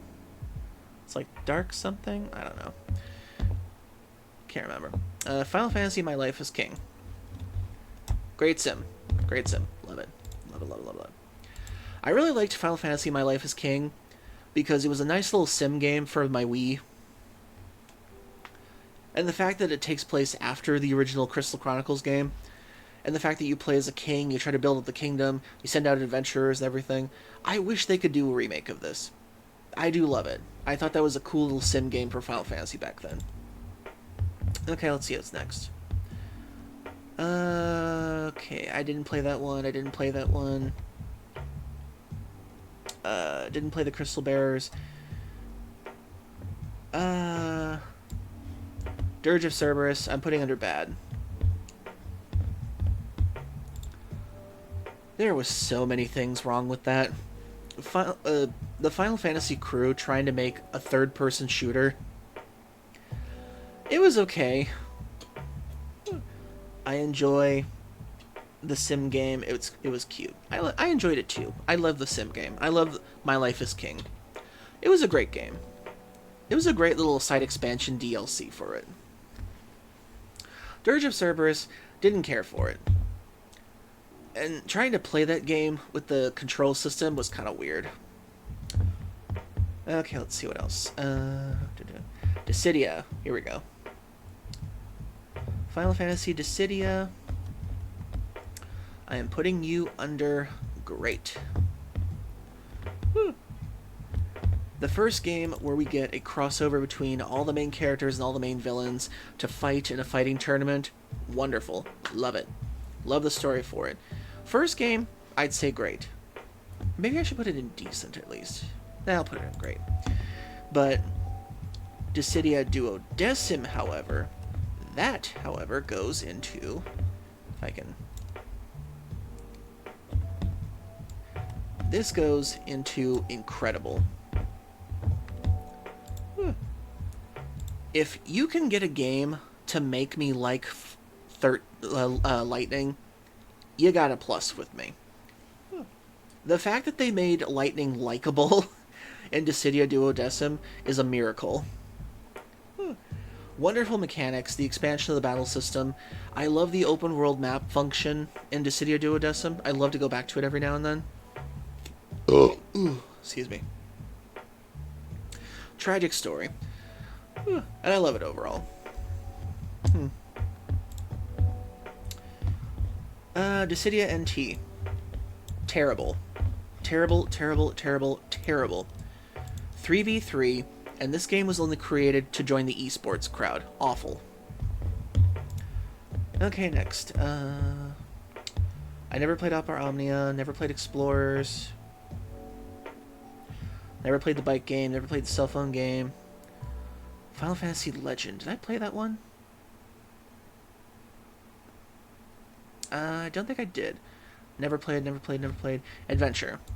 I did play Adventure. For a start to the Mana series, I definitely at least put it at... I'll at least put it in great. Very linear storytelling, but it gets straight to the point. And for a Game Boy game, really fun overall. For a game that started the Mana series, I definitely put it under great. Okay, let's see. Next we have Mystic Quest. Definitely putting you in great.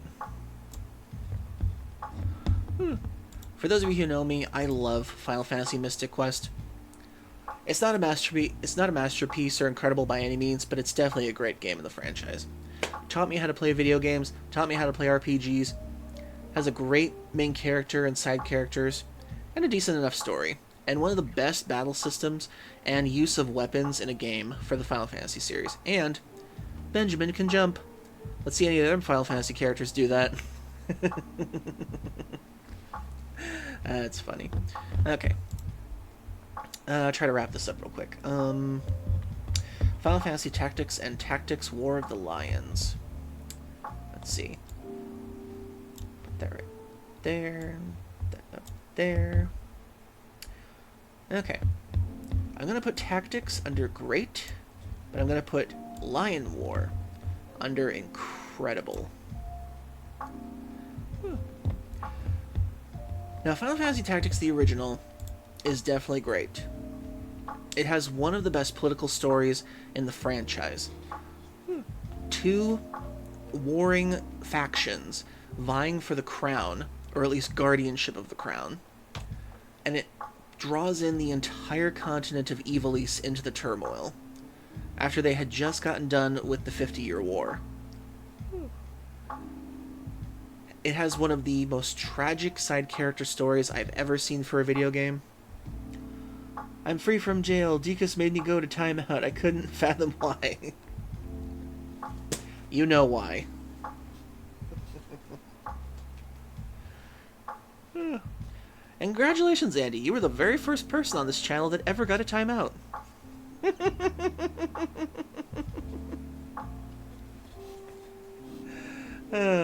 Funny. Anyway. So, Final Fantasy Tactics and Tactics War of the Lions. Final Fantasy Tactics definitely has one of my favorite rivalries when it comes to video game characters. Ramza and Dalida have one of the best rivalries, especially when it comes to Rags versus Riches story. Dissidia 1 and 2, enjoy those games. Dissidia 3, don't even bother. Don't even bother with NT. Don't even bother with NT.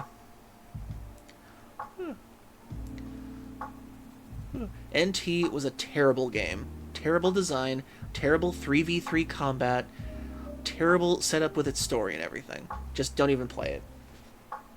So for Tactics, Tactics has one of the best political stories and one of the best rival stories when it comes to the games.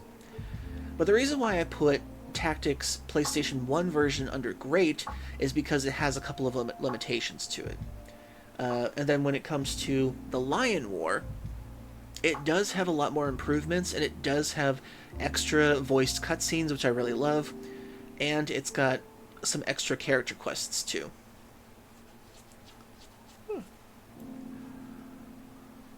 That, I can't wait for the remake.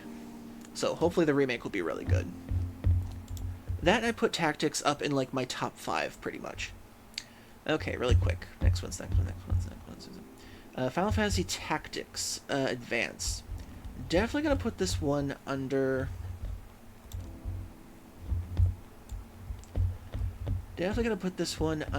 Incredible. So Final Fantasy Tactics Incredible, or Final Fantasy Tactics Advanced... Yeah, that one's Advanced, okay. So Final Fantasy Tactics Advanced... Final Fantasy Tactics Advanced has a really good story to it. It's almost a near-perfect game in the Tactics franchise. Only problem with it, the judgment system is kind of a weird thing to get a hang of sometimes. So while I do love the game, it does have a few flaws that I kind of don't like. That and Ritz's character.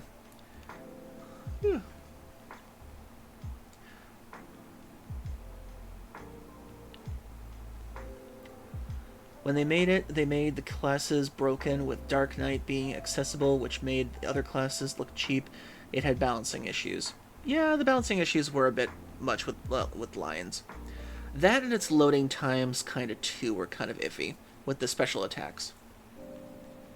Which is why I'm hoping that the remake will be better, or at least the remaster. I don't know if it's remastering or remaking, but we'll find out. Okay. So... with the Tactics, though, Tactics Advanced, love the story. Isekai story into a Final Fantasy world. The main character wants to get back home, but all of his friends are trying to convince him not to get home because they want to enjoy their fantasies. But he has a really good reason why he wants to go back home and everything, and it's really good. And the drama gets even better when he confronts his little brother who's been in a wheelchair all his life, and he can walk in this world. It's definitely one of the better stories when it comes to Final Fantasy, when it comes to interpersonal relationships. And I love it so much. The characters are great, but the only character I have a problem with is Ritz. The only reason she wants to stay in the fantasy world is because she doesn't have to dye her hair pink. It's like, bitch, the only reason you want to stay in this world is because you have naturally pink hair? That's it? Wow, you're awful. Everybody else at least has some good, decent reasons and stuff, but still. Okay, let's see. Tactics A2, I never played that one. The musical series, I definitely will at least put under...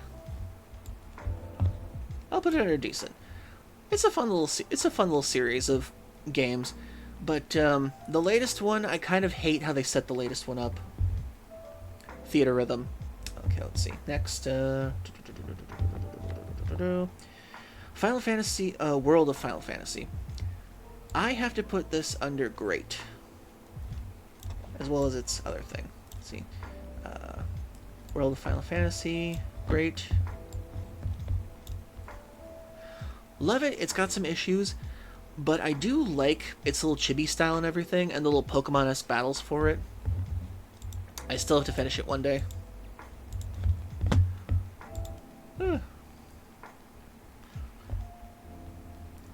Everyone is happy in the fantasy world, the main character looking at his brother straight in the eye and saying, nah, time to go back in your wheelchair. God, I know, the story to that is heartbreaking, but he does at least have a decent reason why he wants to go back home and everything.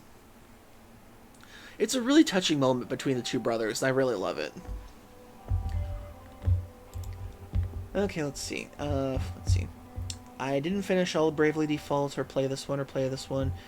Octopath I don't know if these count as Final Fantasies. Octopath Traveler, if I had to put it, at least decent. And Octopath Traveler 2 is not on here. Triangle Strategy. I guess that technically counts as Final Fantasy. Triangle Strategy I'm going to put under great. There we go. Okay. So this is everything that I've played on this list. Everything up to date. My masterpieces, Final Fantasy 6, 9, and 10. Those are my faves. Those are the best ones to me. After that, we got Final Fantasy 5, 10, 2, 8, the Dissidia Duodecim, Final Fantasy Tactics Lion War, and Final Fantasy Tactics Advanced. After that, everything is great, and all is good. And that is my tier list for the Final Fantasy franchise, as so far. Now, I haven't played everything on this list, but hopefully maybe I will one day. Well, not everything. I did at least try a few things, but they were terrible. Okay. So, what are all of your thoughts on my list? Do you agree with some of my choices? Do you hate some of my choices?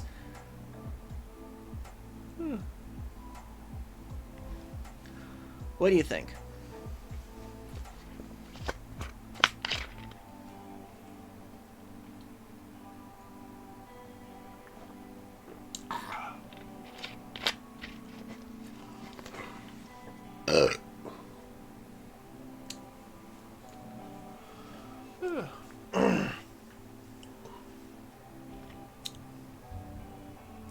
The only other issue I will say about War of the Lions is that when they brought extra characters as collab to join the roster, it made some previous special characters obsolete. Yeah, I guess I will say that was kind of true. Although I didn't get all of them.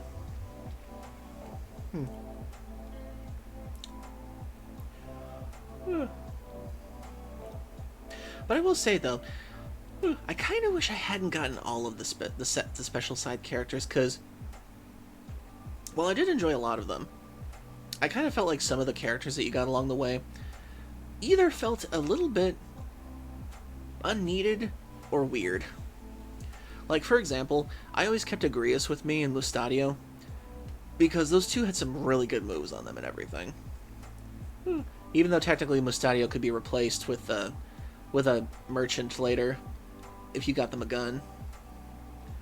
Oh yeah, Agrias all the way. It's kind of sad that her story was kind of ended, like, in the first act and everything, because she was such a decent character. And Ovelia's tragedy, my god. That poor girl. I consider her to be one of the most tragic Final Fantasy characters ever.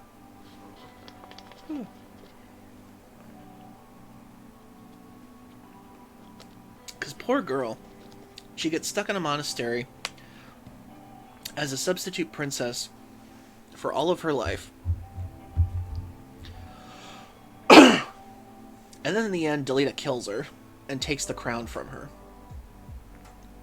I felt so sorry for that girl. Ugh.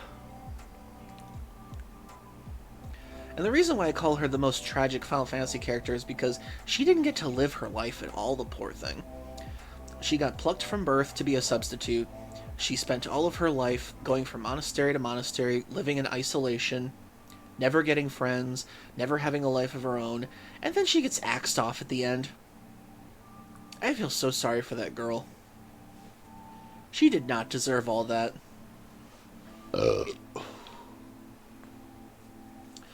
But at least she got to stab Delita in the end. At least he got that.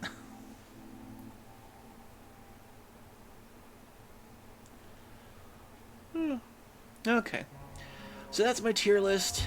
That's the little extra conversation fun we had before the game. And I can't believe I actually just spent 2 hours talking about Final Fantasy. But I hope you all enjoyed it.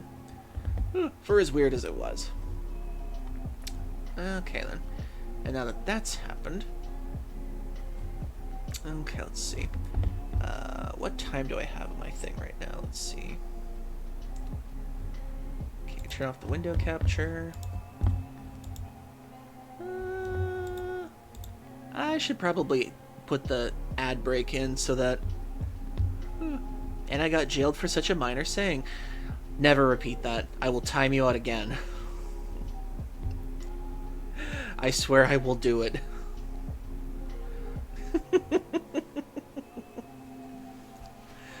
In any case, I'm going to play another ad break so that we can get into the game. So everybody get a drink, get a snack, use the bathroom if you need to. We'll write off these messages, so stay tuned.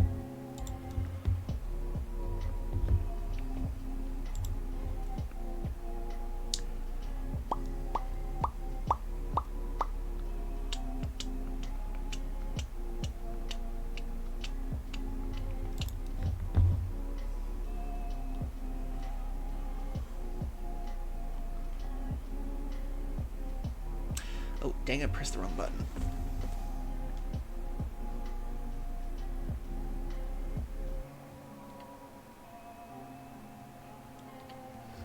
There we go. I'm just an innocent Hrothgar and I got bullied for speaking. You spoke lies. You spoke a lie. You know what you said.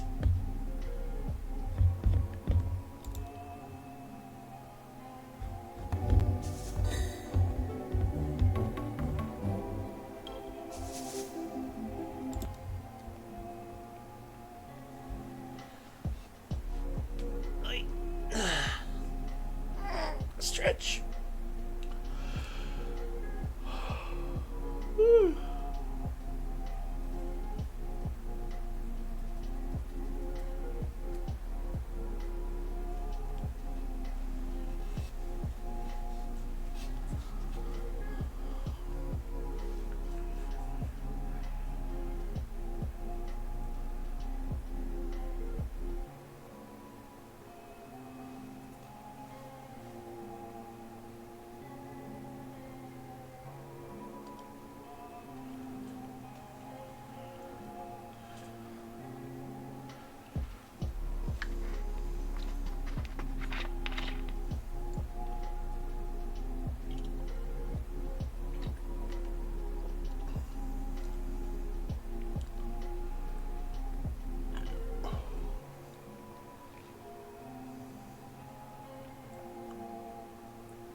of Final Fantasy to discuss about for the list, even though it's Final Fantasy. Alright.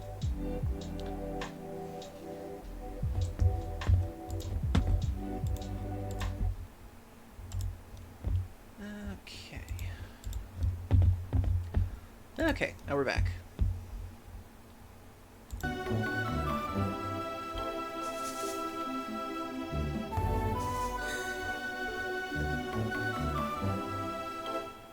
Oh.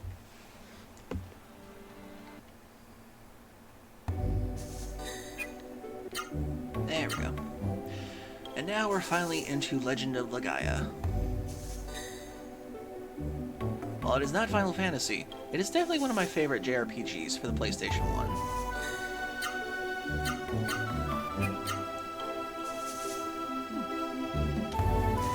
And as you can see, Wilgian the plush will be joining me on the desk for a while. And just remember, you too can be a plush on this channel. And an asset. For just $20. And for the first plush job, I'd say I did a decent job. And then after a while, Wilgian will be moved onto the side and become a part of the background, and part of the throwing assets once I set that up. Trying to figure out what kind of sound effect Wilgian will have when he's tossed at me.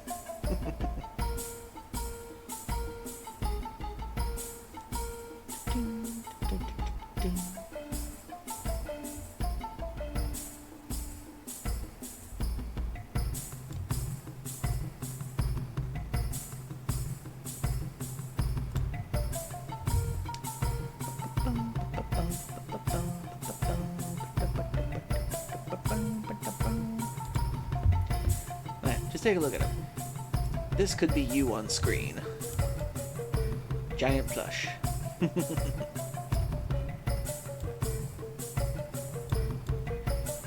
put you right there.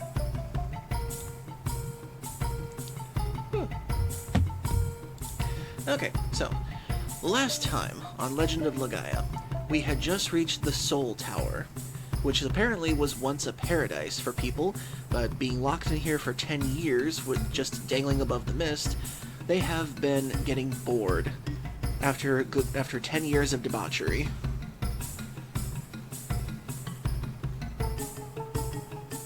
Oh, I don't think I explored everything last time I was here. Let's see, Community Hall. Excuse me.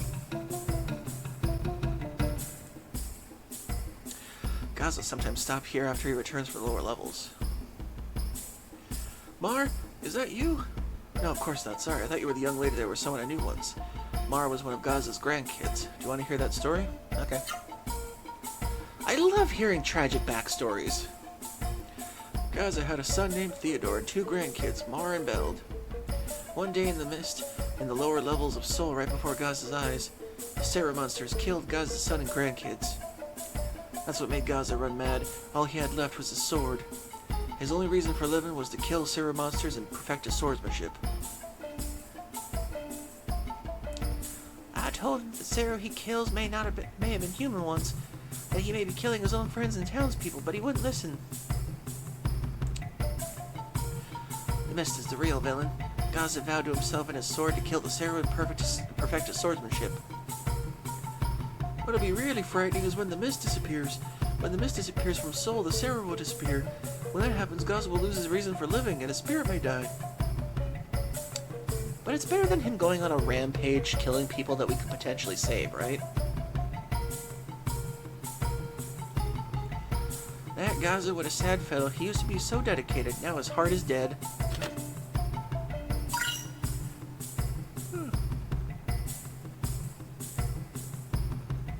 Aren't we all dead inside sometimes, though?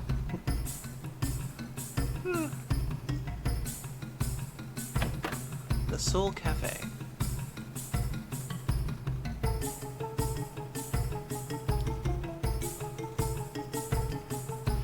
Emperor Tora the 8th of the Soul was engulfed by the mist while commanding the frontline troops.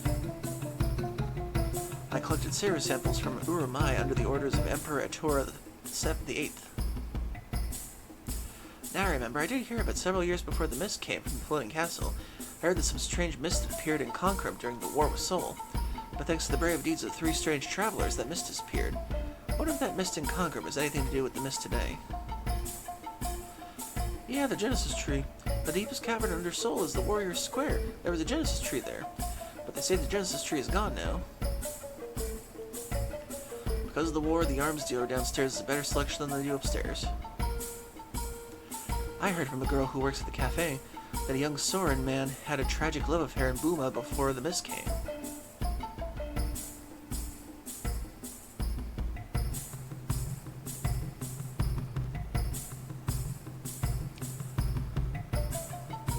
Genesis tree, now that you mention it, I heard that in the era of Atora IV, the Genesis tree of the Warrior's Square died and was moved to the roof. Grumble, grumble. Ugh, how annoying. I wish I'd stop saying sir, sir, sir all the time. Those Biron monks, who are they, idiots?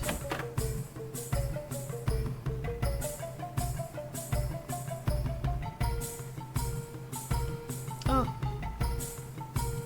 Oh, hello there. Welcome to the kitty house. We take care of the children who are all alone now. Some of the parents are on the lower floors. Ooh. Kids, don't expect your parents to live after Gaza's been chopping them up for 10 years. Magic fruit.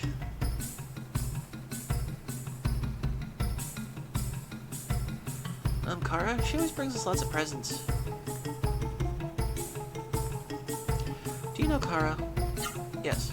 I know she calls herself a thief, but she really is a gentle person. Besides, there's a reason why she goes into the mist to steal.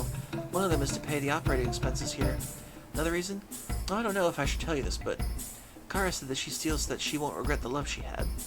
I don't really understand what she means, but it sure sounds complicated and deep. How many people actually describe each other's relationships like that? The townspeople are complaining about how sad they are, about how empty they feel, but here with the kids, I'm too busy to complain or feel sorry for myself. Thank God these kids are my distraction from my depression. You know what? There are people called Soren, and they have Sarah, and they can fly. North of Sol is Dr. Usha. He is so smart. I don't need any father. I don't need any mother. I just need the lady who can take care of us. Hope Kara comes back. Kara's really nice to us.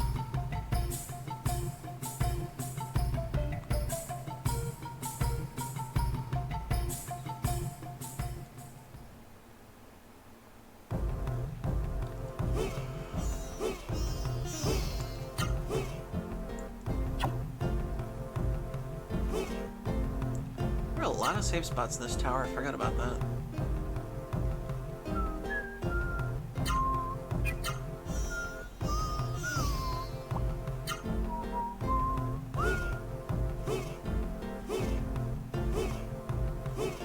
Oop, treasure.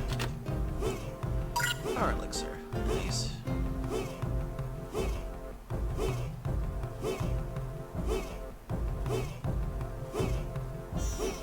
Treasure. Shield elixir.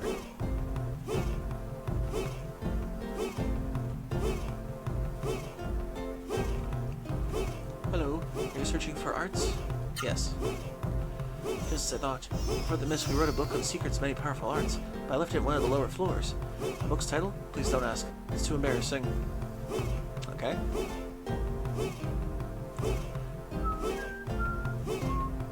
Wow, a lot of treasure up here. A miracle water.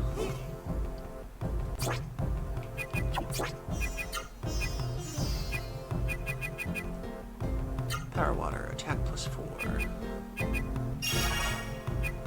Swift water, speed +4. Intelligence +4. Poor Noah. I love it when they correlate the narrative between in-game stats or in-game mechanics, and the fact that they have her intelligence so low out of the entire party is just, it's both funny and sad. I mean, the poor girl was raised by a wolf. It's not her fault.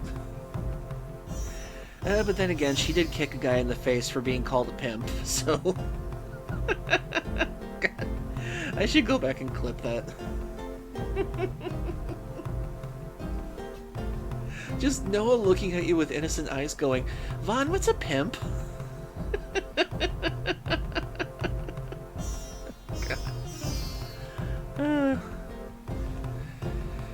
Okay, let's increase Fawn's intelligence then. Miracle Water, all stats +4. Yeah, I'll give it to Noah.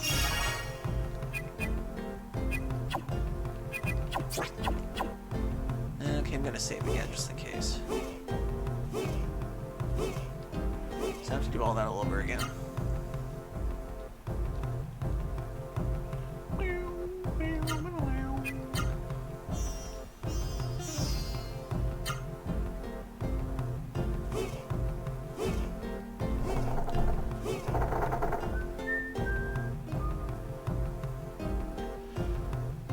Oldies. No! No! You did not call him that! You did not call him Oldies! No! No! No! Oh my god. This is... You look back on the writing in some of these games and you wonder if they predicted the jokes of the future.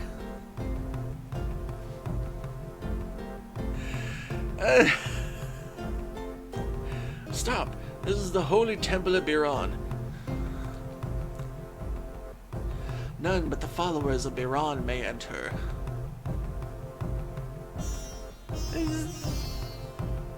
His name, they keep repeating it! Let alone those wearing the despised Zero on their person. Go away, now, by order of Old D's.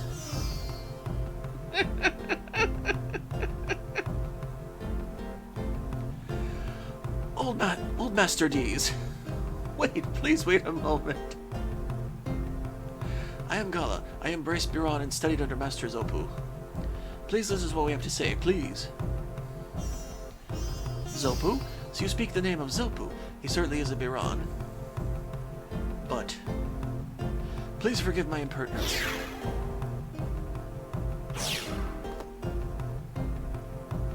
Wow! God, you're so cool! Biran Martial Arts 7th degree. What do you think? There indeed is a deft mastery in your techniques. Those could only be the secret arts of Biran, taught by Zopu himself. Having seen your skills, it would not do to turn you away. Come with me.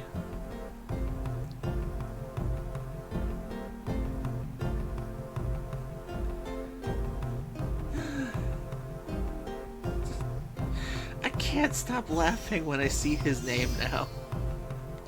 I see. Your tales, Gala, Van, and Noah. The raw Seru and the Genesis trees to witness such miracles. I am indeed impressed. I apologize for my rudeness earlier. Yes, there is a Genesis tree here, however.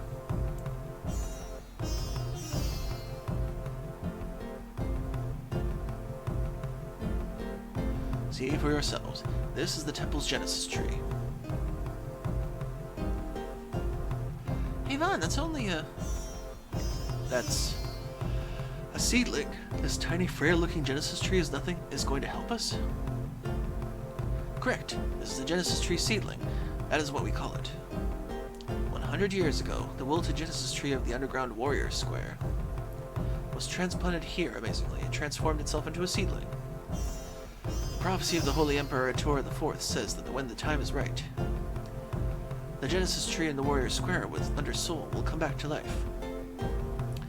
I now entrust you with the Genesis tree seedling. Vaughn now has the Genesis seedling. I am honored, Master D's.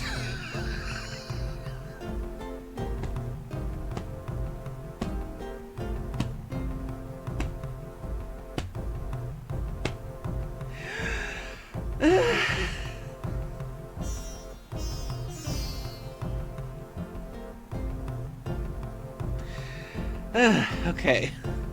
Okay. Okay.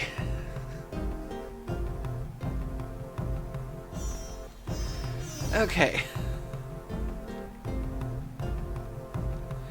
Valangala, we did it! Now we can drive the mist from Seoul! Good luck to you, and may Teague smile on Seoul.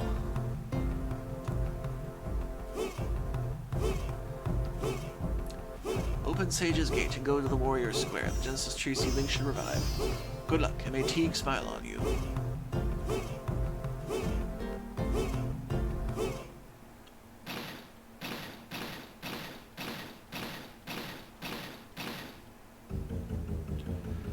I, Gaza, will not let thine evil plot succeed.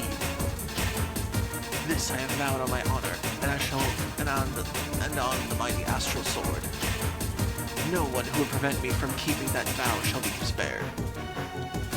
Now put down that Genesis Tree seedling. Do not resist me, lest thou die by my blade. Insolent knaves. Fools.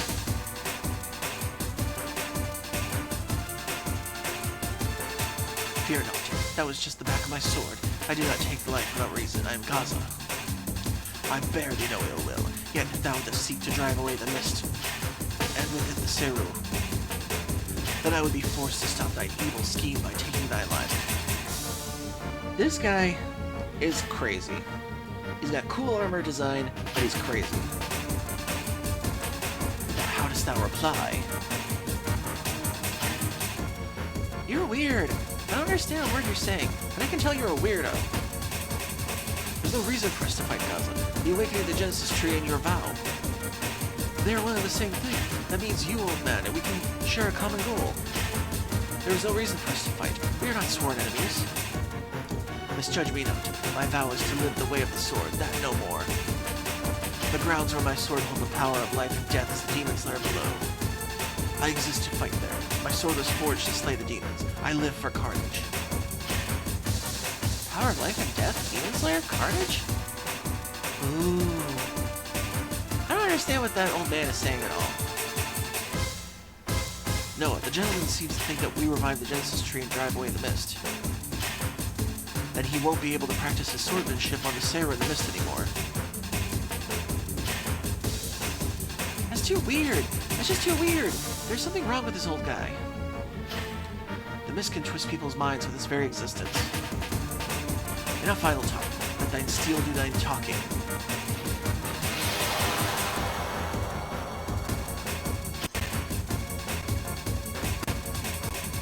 Ugh, Gaza. I remember him being a really huge bastard.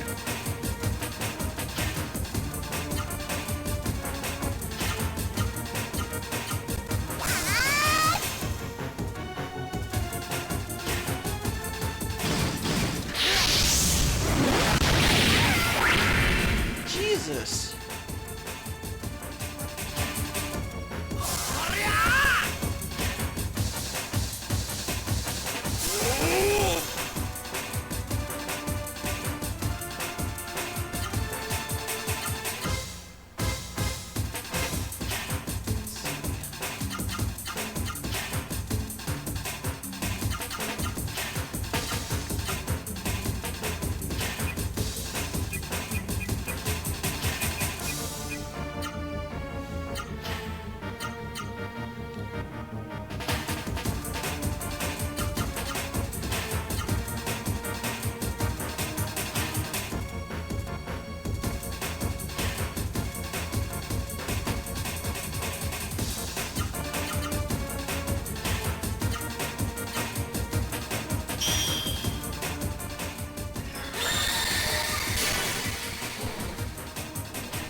That's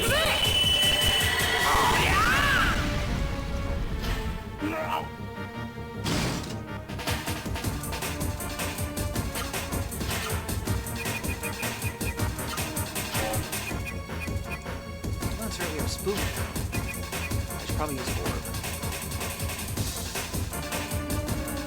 We'll try Spoon. We'll use Spoon.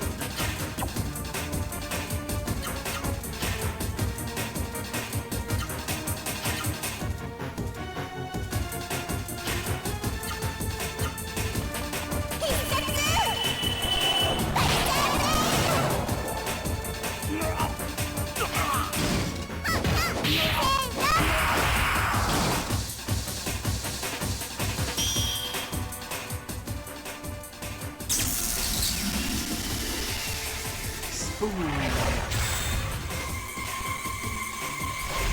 Go down.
Oh, god damn it, he one-shot her.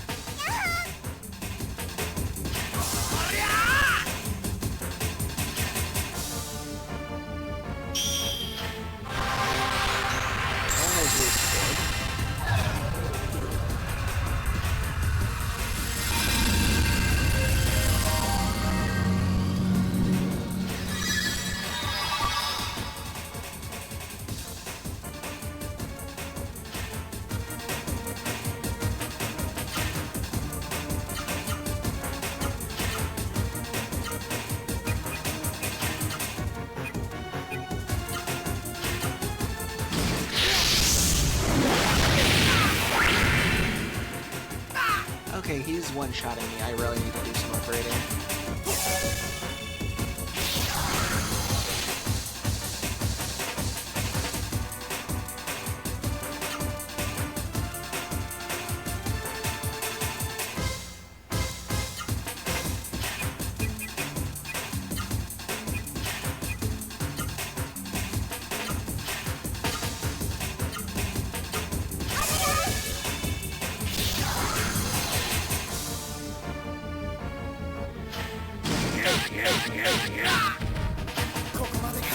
Oh, you son of a bitch.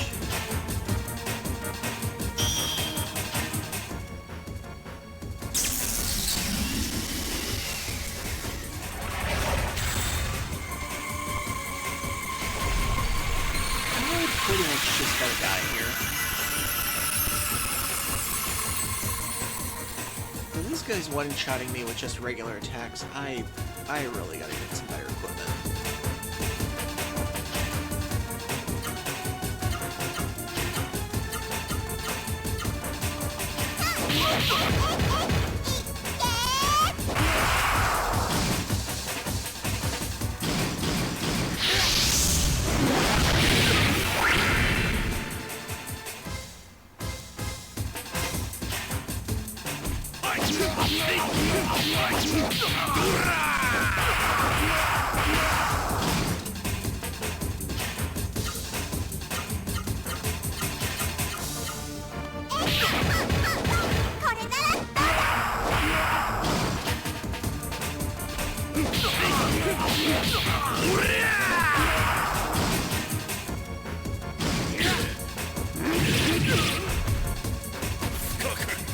Yeah, I'm just gonna die at this point. I need to grind a little bit.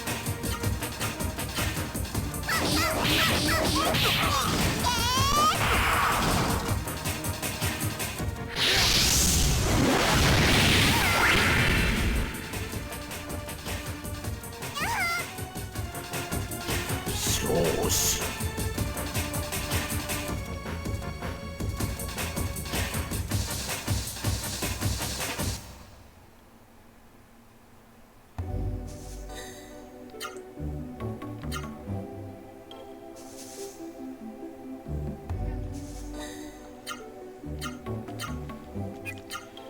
I forgot how powerful he is. I need to do some level grinding and get some better equipment.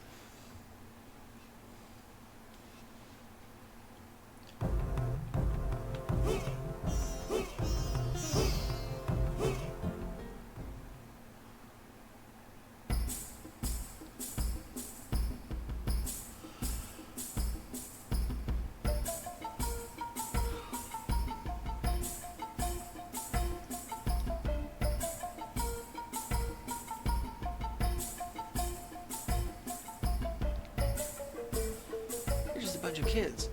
We don't want any poor little kids around here. Go home. Not a kid, I'm 14 years old. Not that poor kid. I'm an adult. Well, I don't want you around. How uncool.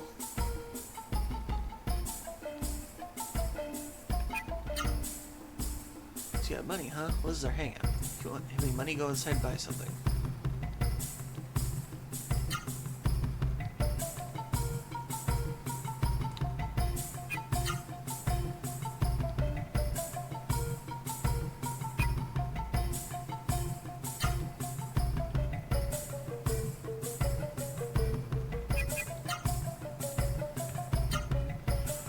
$40,000 for a life grail? No, thank you.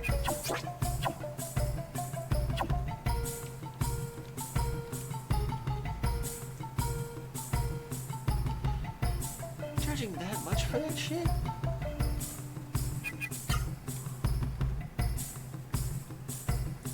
It's sad. These are just little kids and they're hardened by the cold world. I wouldn't say hardened, I'd say they're just greedy. Greedy little bastards.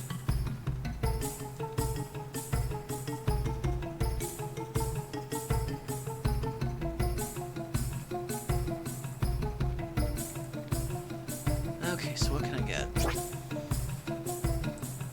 Here's the Beast Buster for Vaughn. A Bloody Claw. Survival Armor, Master Armor, Hero's Boots. Oh, why does everything have to be so expensive?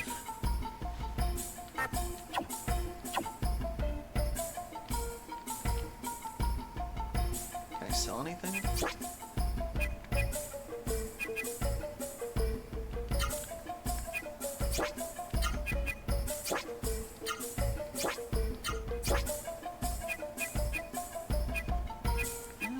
Sell some stuff I don't need anymore. Don't need the speed room. The Lost Grail. Recover HP after HP reaches 0. Insta-heal. Well... eh.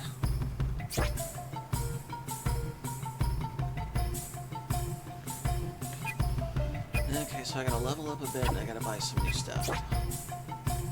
The Beast Buster for Vaughn. Hopefully that's good.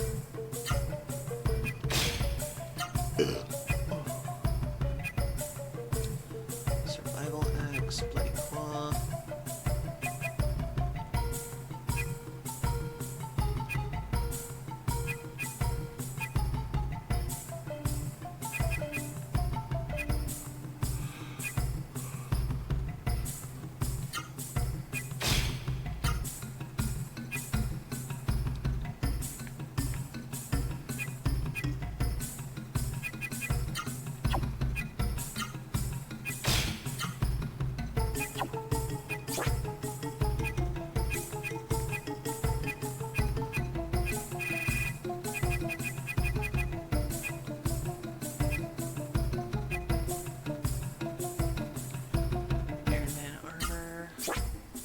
Boots, keep the hunter's clothes.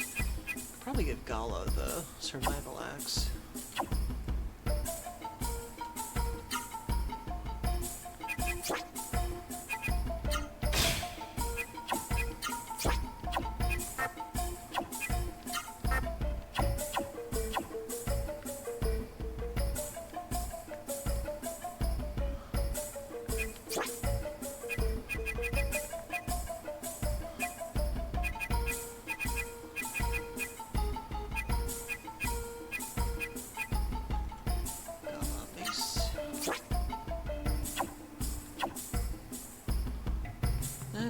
be good for now.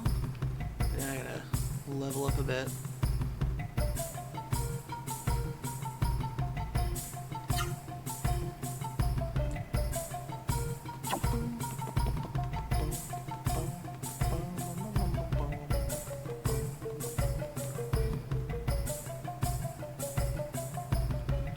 Soul Broadway. Soul Elevator. Safe spot.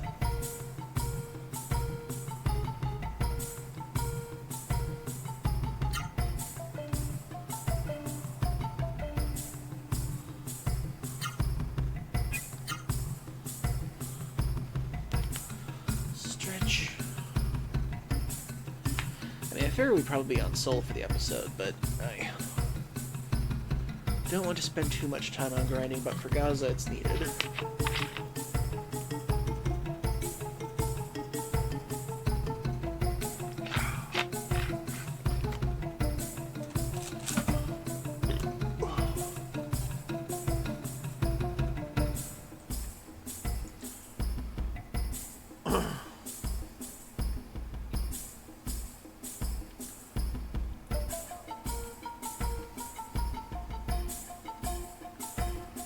How do you get the gold card for this place? I can't remember.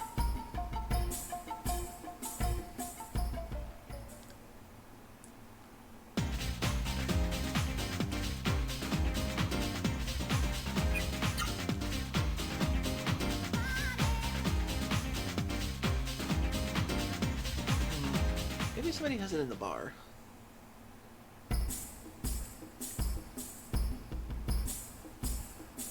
Elevator, Soul Broadway.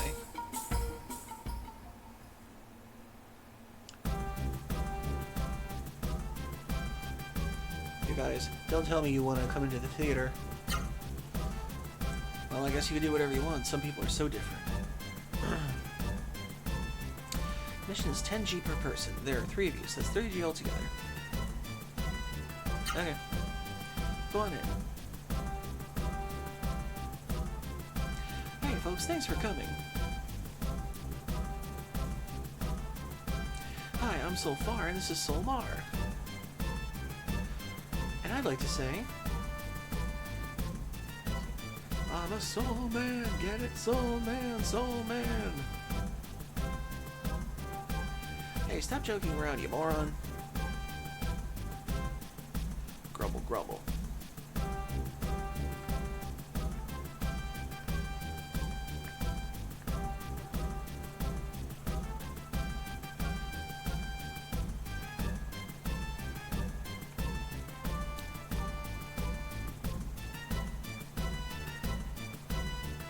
He said he can't live without the 2 of you.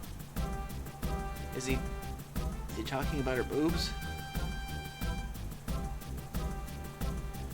Oh, Peppy, the world may be engulfed in mist, but I'll never let you go. Okay. I just misread that.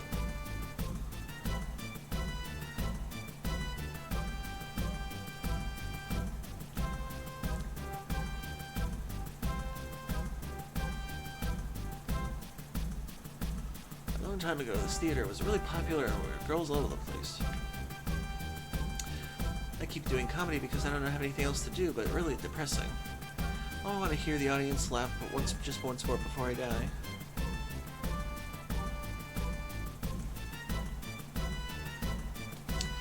My partner, Pig, said he doesn't want to perform anymore, and that this is all pointless. Since then, I haven't been able to find a new partner. Hey. Hey, you there. You the big one. Eh? Your name is Gala? Gala, you look just like Pig. Would you like to go up on stage with me? Yes. What? You'll go on stage with me? Oh, thank you. Alright, stage is this way. Let's go. What are you worried about? Just pan it up there and I'll do the rest. I heard that you're a great straight man, so don't worry. Let's go.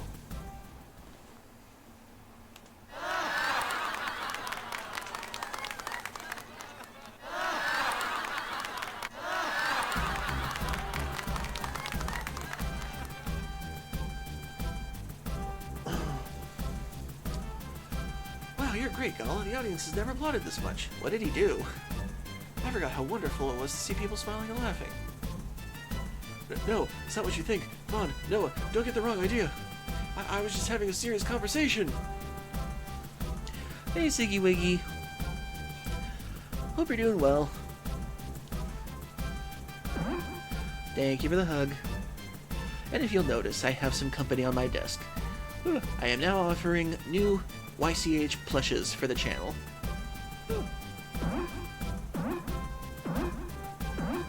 These are just the first ones I've done so far. I've got YCH, and we've got our first donation plush by Wilgion. Awesome, cute little plush Durg. There he be. Look how cute he is. Look at him. Look at him. Look how cute he is.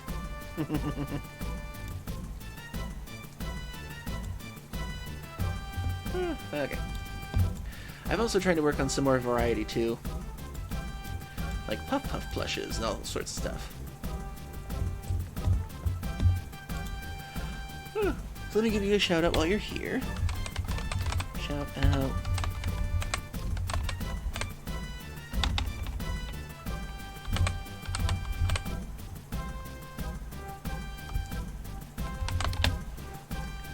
There you go. And go follow Siggy Wiggy OG. They got a great channel and a good vibe. I would have grabbed a YCH slot, but I'm in no monies and also waiting for my redesign. That's okay. These will be on the channel, like, permanently, so they're not going anywhere. And plus, I should have some new designs by next week. Ugh. Remember, everybody, every donation, gift sub, and anything else also contributes to my goal of getting a PlayStation 5 for the channel.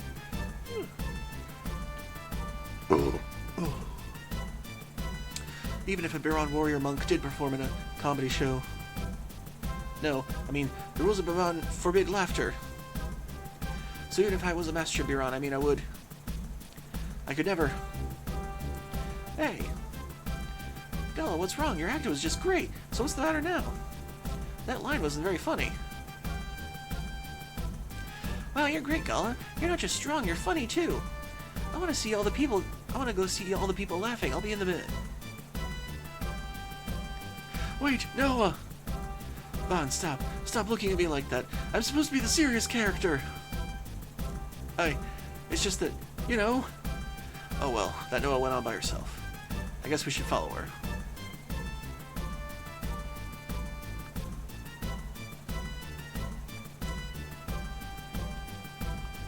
Haha, shut up, this is the good part. Don't bother me now.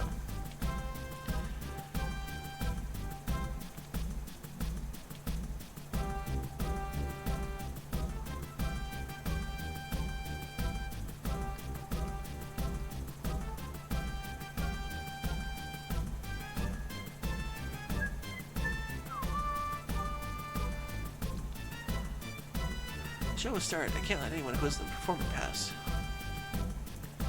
Hey, I hope I can be as good as a comedian as you someday, Gala. You're a comic genius. Hey, Gala, thanks for helping me out the other day. Thanks to you, I've regained my self-confidence. I'll never say it's all over for me again. My partner Pig saw our act together the other day and agreed to work with me again.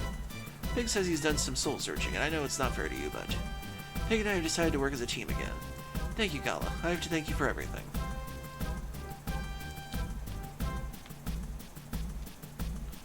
Ever since you did your comedy act here, Gala, the crowd's been getting bigger.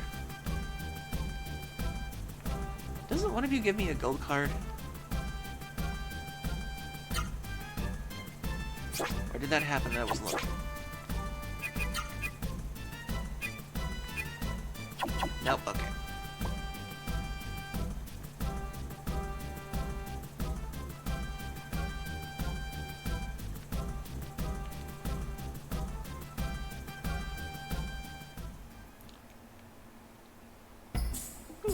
And thank you, Siggy Wiggy, for the 10 bits for the giant emote. I really appreciate it. Every bit helps to the channel.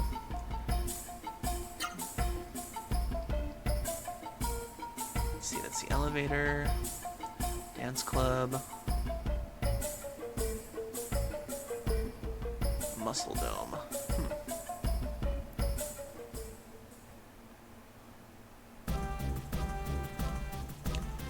8, 9, 10. And there's the bell signaling the end of the fight. A colorful finish only in 1 minute and 47 seconds. The contestant with the blue corner has won a record victory.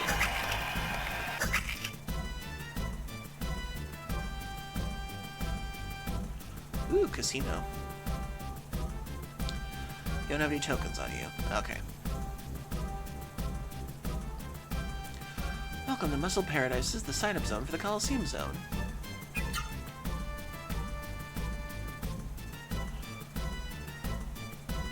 Purchase tokens. Tell me about the arcade. We use tokens here. You have to buy tokens to play the games. When you're finished playing the games, you can exchange the tokens you won for prizes. Prizes are available at the opposite counter.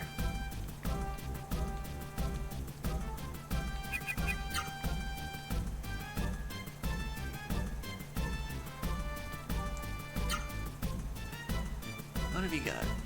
An evil god icon, a lost grail, a life armband, deluxe rod, vitality ring, magic ring, healberry, incest.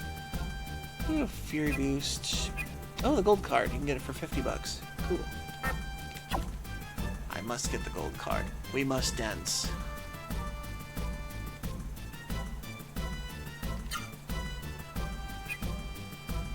Okay, so...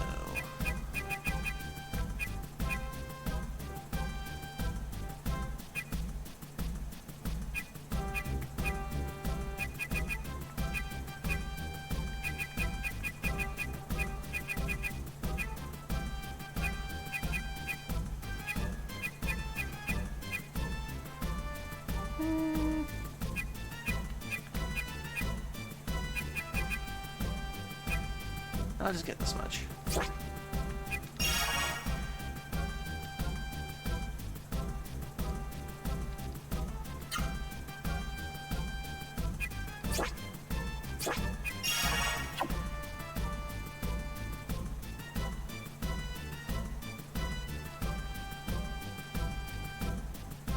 These fights are so exhilarating. Since you guys have 0, you should enter.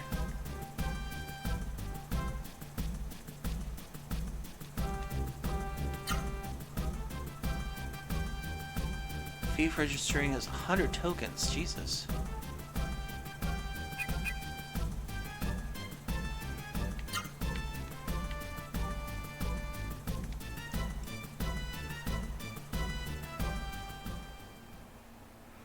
Now, what is this? I can't remember.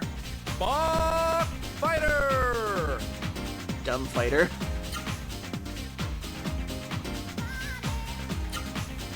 Round 1. Fight! Oh.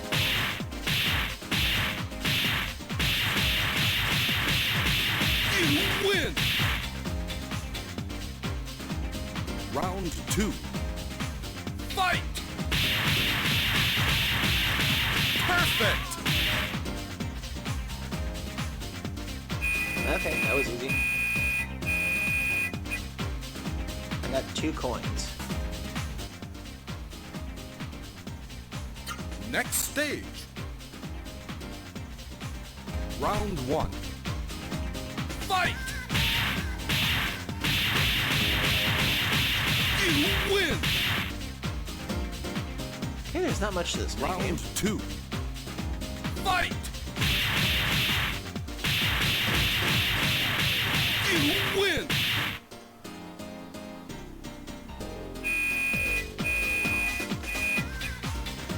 And we have 6 coins now.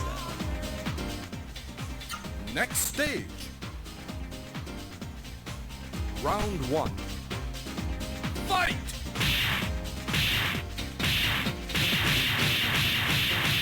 You win! Round 2. Fight! You win!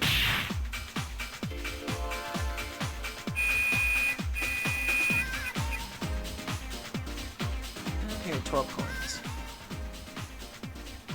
Next stage. Round 1. Fight!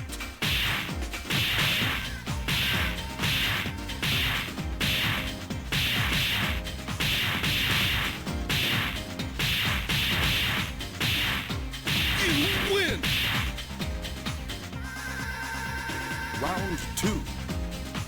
Fight!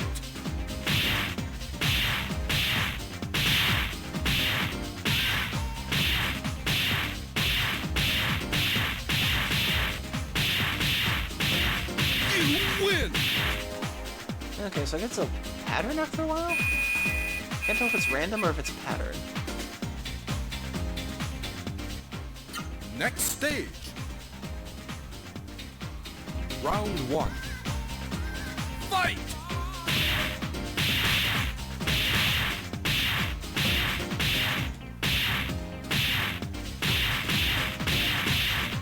You win! Guess it's kind of a pattern? Round 2. Fight!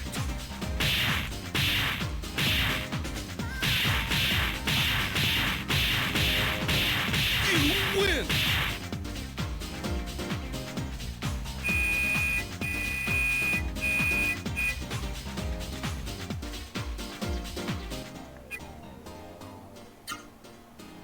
Okay, pay out for now, just in case.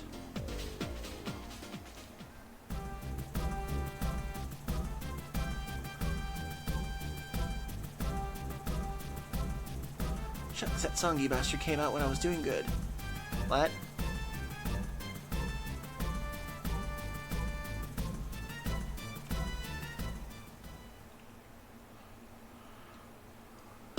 Bot Fighter! Round 1. Fight! You win! Round 2. Fight! Perfect!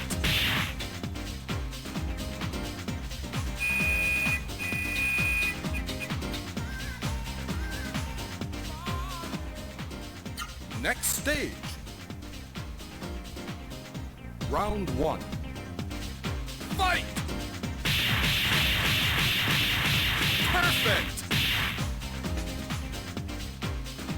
Round 2. Fight! Perfect!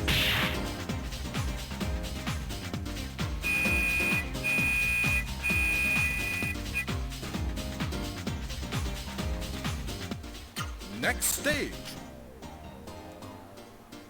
Round 1. Fight!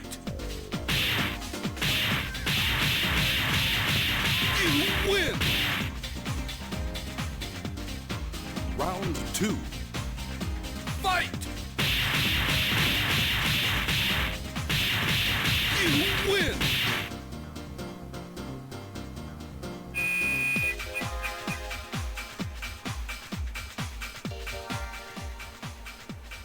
Next stage.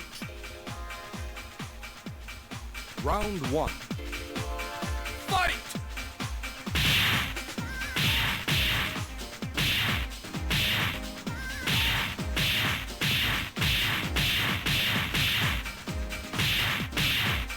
You win! Round 2. Fight!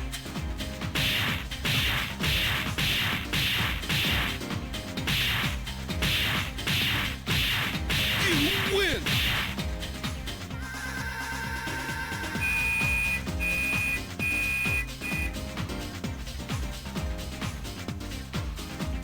Hold it. Stop or I'll make you stop. Round 1. Fight!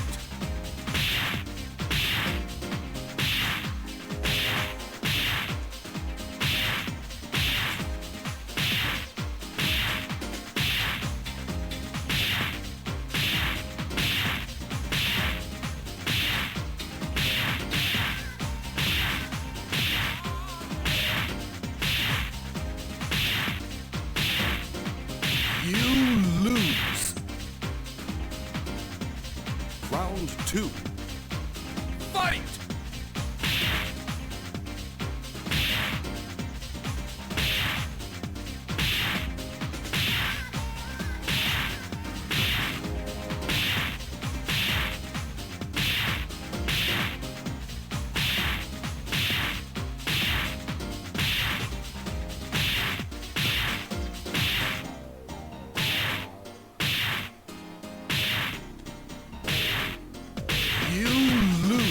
Damn it.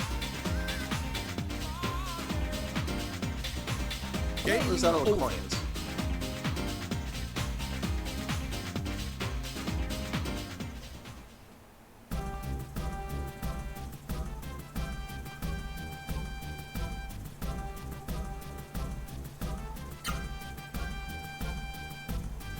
Okay, still those. You only lose a little bit, apparently.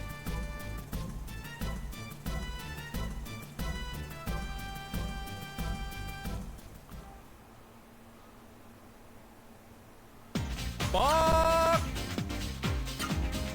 Round 1. Fight!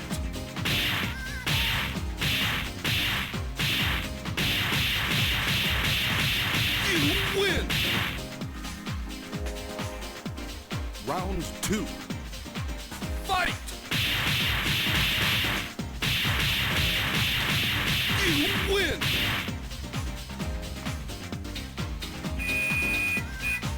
Weird pattern system, but I think I can pick it up. Next stage. Round 1. Fight! You win! Round 2. Fight! You win!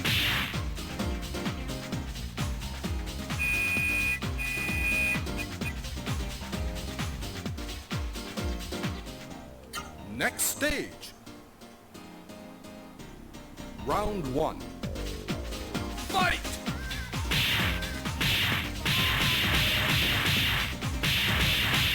You win! Round 2. Fight! You Yeah, I almost win! had it perfect.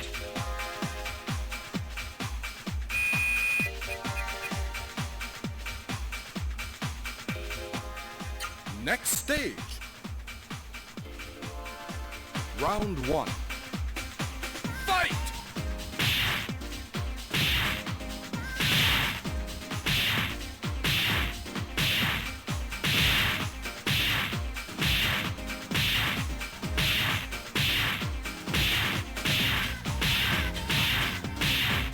You win! Round 2. Fight!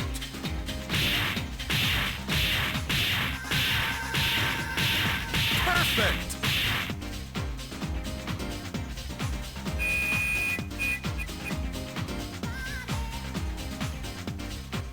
Next stage. Round 1. Fight!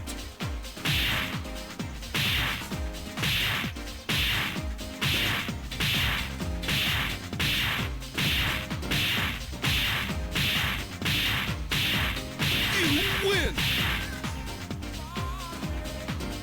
Round 2. Fight!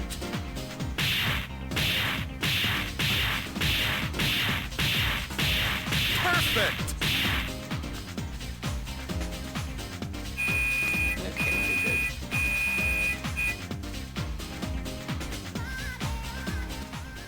Next stage. What's next? What's next? What's next? Round 1. Fight!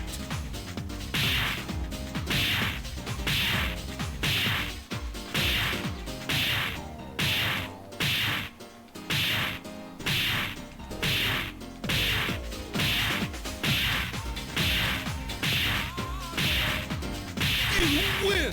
Oh, that was a close one. Round 2. Fight!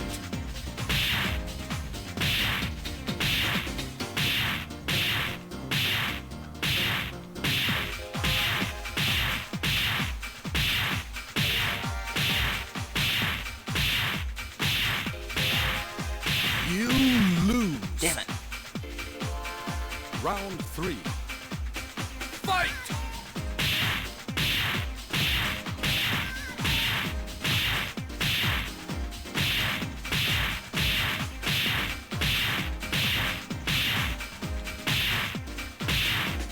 You win!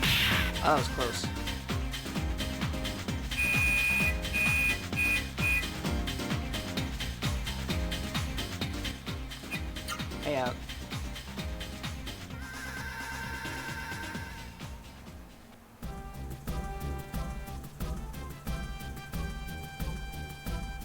Oh, goodness. How many coins do I have now? Got 82. I could get a Saru bread next. Evil God icon. Let's see, I've got 80 something, so... I wonder if I can get a bit more and just enter the tournament then. Bug Fighter! Round 1. Fight! Perfect! Round 2. Fight! You win! Dang it, almost 2 perfects.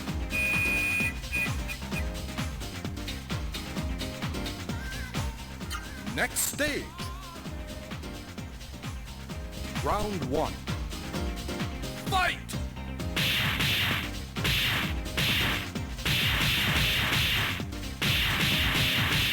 You win! Round 2. Fight! Perfect!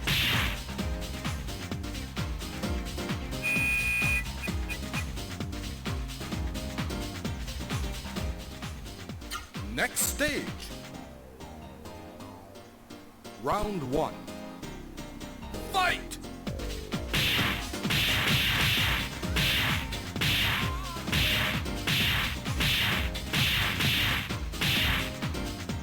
You win! Round 2. Fight!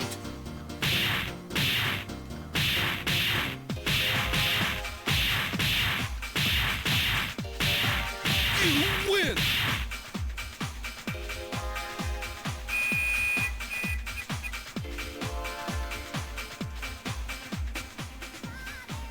Next stage. Round 1. Fight!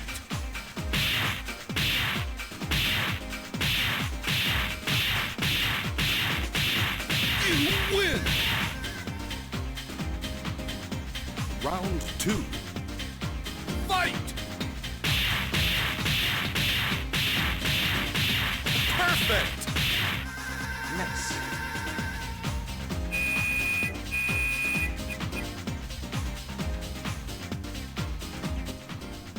And pay up.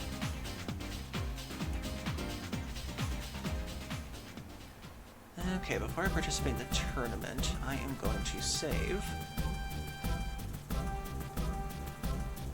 So just in case I can get my money back in case I lose.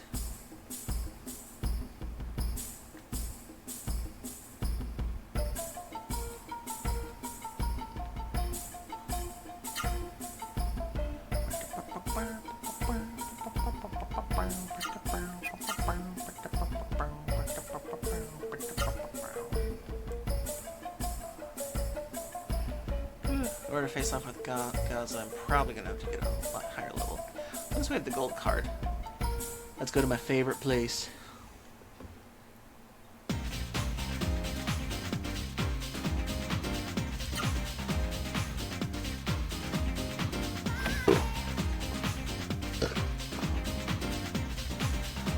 The first time I ever saw a club.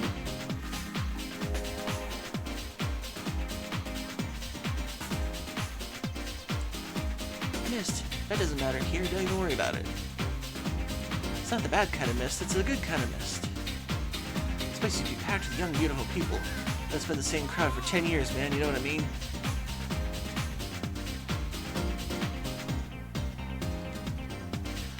Come on, let's get it on, you gotta walk, you gotta dance, take your shoes off.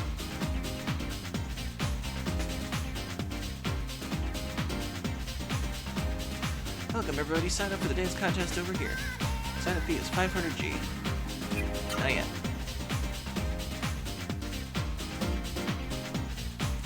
You, that girl there, you look like a natural born dancer. Do you want to take lessons from me? Yes.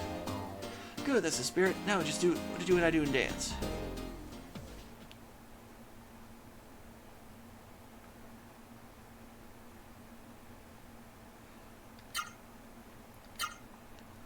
teach you the basics of dancing. Ready, go!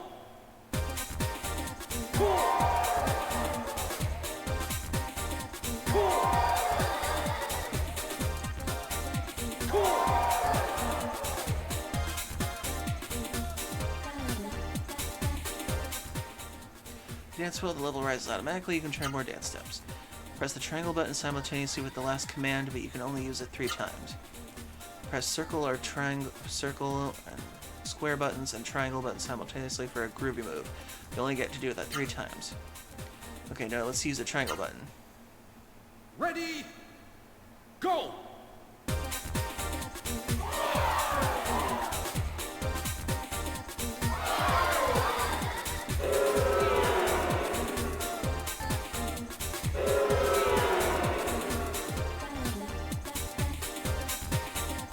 Also go to higher level by pressing the triangle button.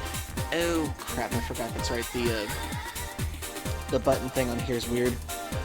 Hey Zippy, hope you're doing well. Okay, let's see if I can remember Ready? this. Okay.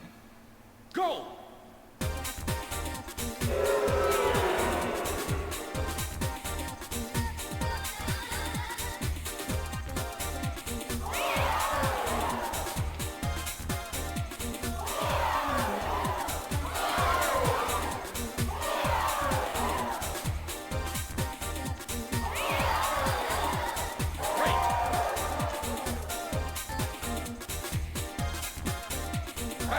Three, two, one, finish!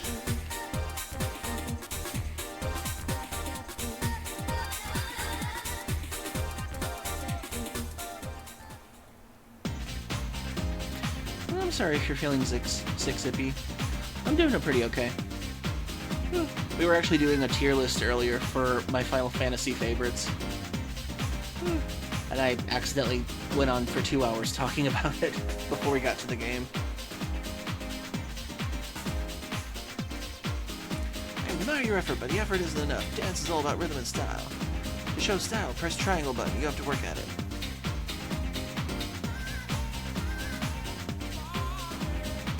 Okay, let's try the lessons one more time, because I gotta remember the...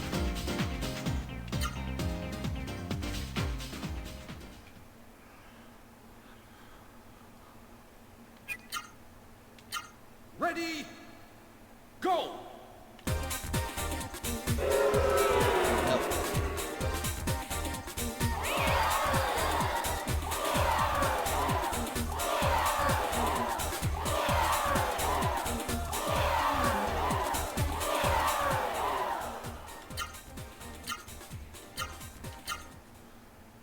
Ready, go!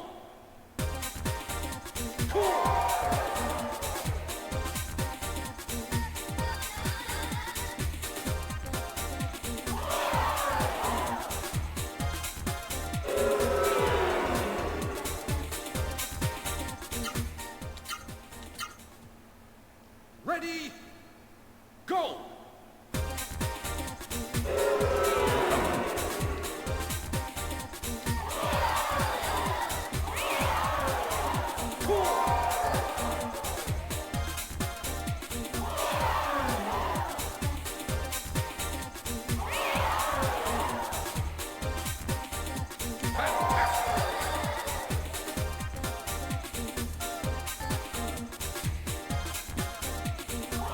Three, two, one, finish!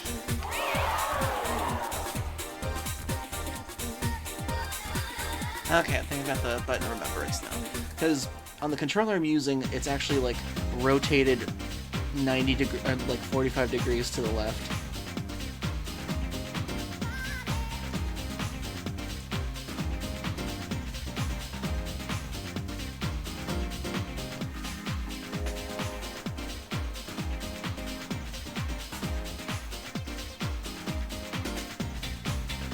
That's right, I'm Mary the Dance Queen. Ha ha ha. Don't tell me you're gonna enter the contest, are you? I hate people who don't know what their limitations are. Lowlifes like that should just disappear. When I'm dancing here, I feel so alive, you know? I'm just an ordinary girl now, but someday I'm gonna be the dancing queen.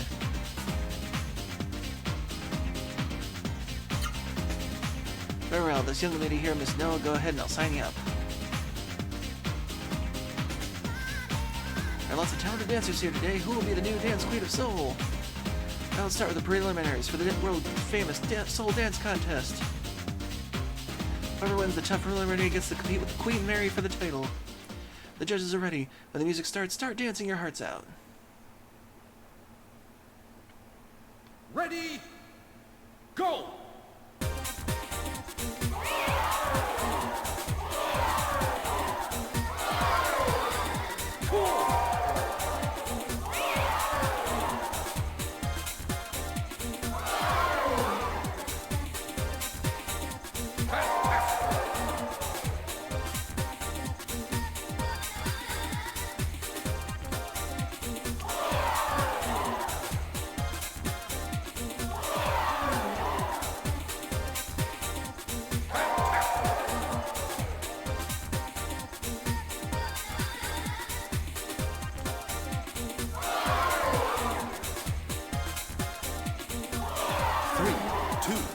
One.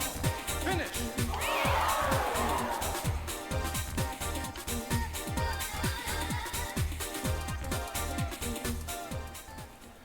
I'm dancing Noah's little heart out.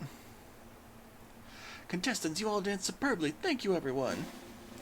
Now for the judges' decision. The winners of the dance contest preliminaries are...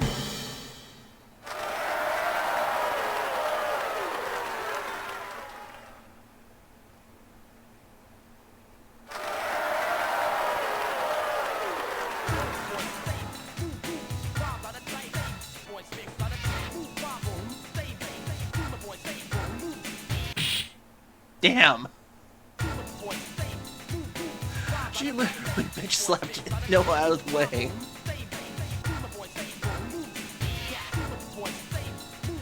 But before we get to the finale of the dance contest, we have another ad break coming up, so 3 minutes everybody. Get a drink, get a snack, sit back if you need to. We'll be back after these messages, so stay tuned.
Okay, I'm back.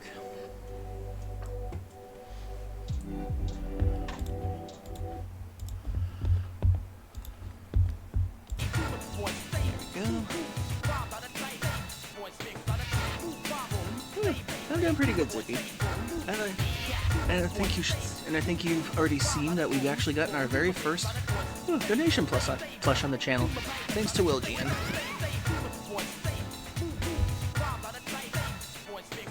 God, this music is so late 90s. God, the techno space was so weird for the late 90s the more I think about it. This was like where Persona 3 originally got some of its music from.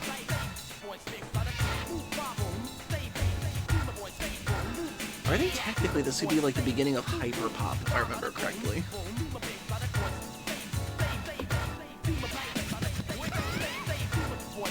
Now it's time for the Soul Dance Contest Finals. Introducing the contestants. First, the lovely dancer with whom the dancer gracefully tonight with pretty green hair, Kathy. Next in the middle of the dance, amazing skill and grace is the legend Queen Dance Mary. Last, the dark horse, the unknown no, but it would change tonight. It's Noah. Now for the breathtaking moment, the start of the dance finals. Ready, go!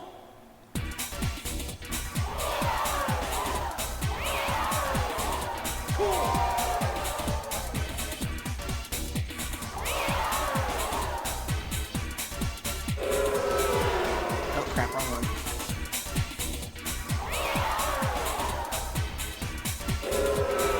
Crap, wrong one.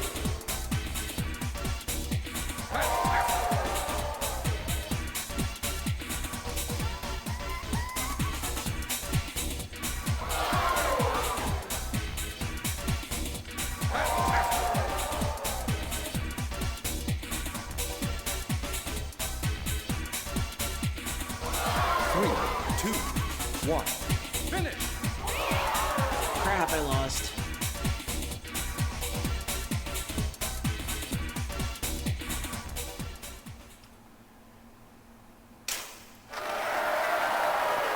Thank you everyone today. The Dance Queen Mary has successfully defended her crown.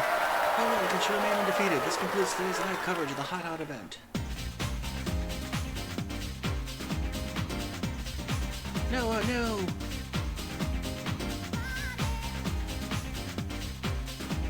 Oh god, she's so sad. She's like, okay, I'm over it. Okay, we're getting back in there. How much money do I have? Oh, I got plenty.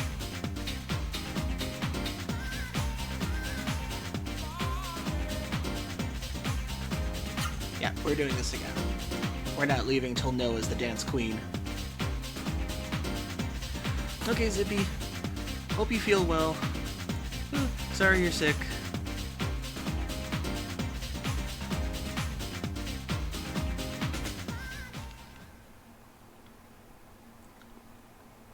Ready, go!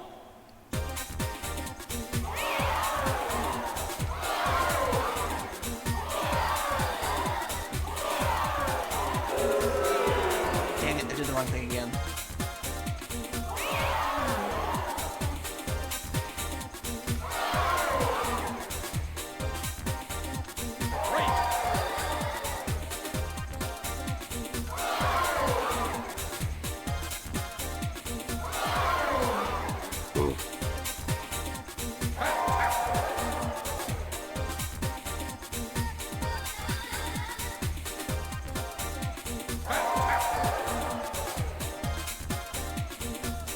Three, two, one, finish!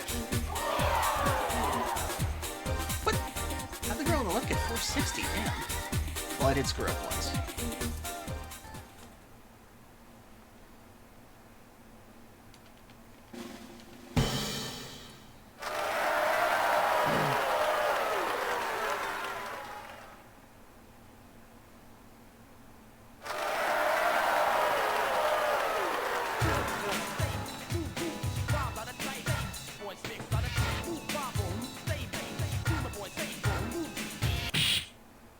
God damn.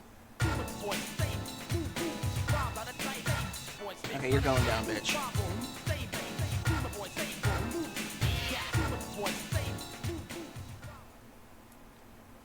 Ready, go!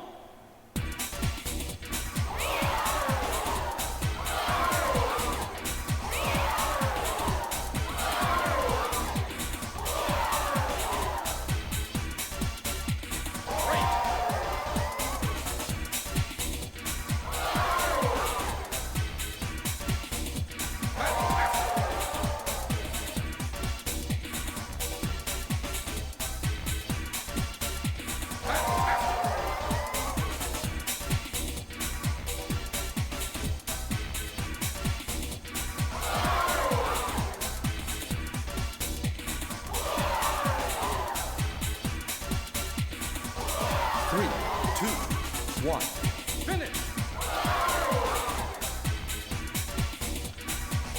Damn it, how'd she get ahead again? This is the placement of the triangles eventually.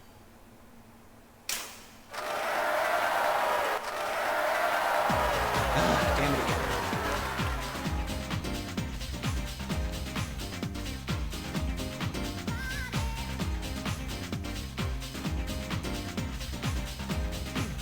I will get Noah that Dance Queen crown.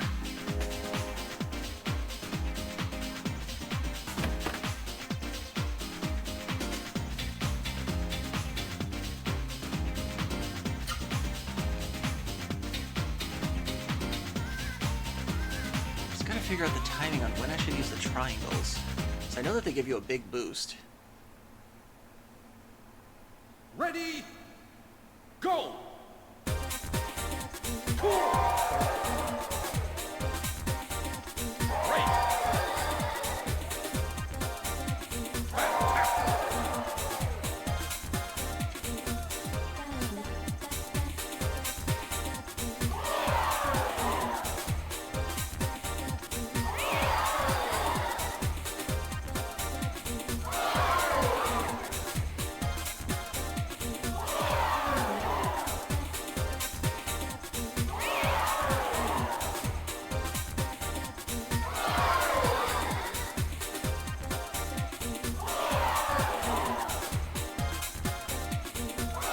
Three, two, one, finish!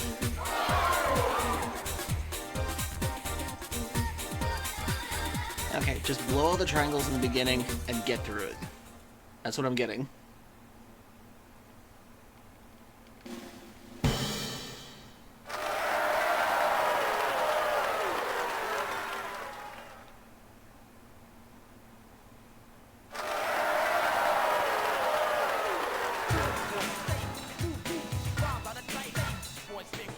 Okay, Mary, you're going down.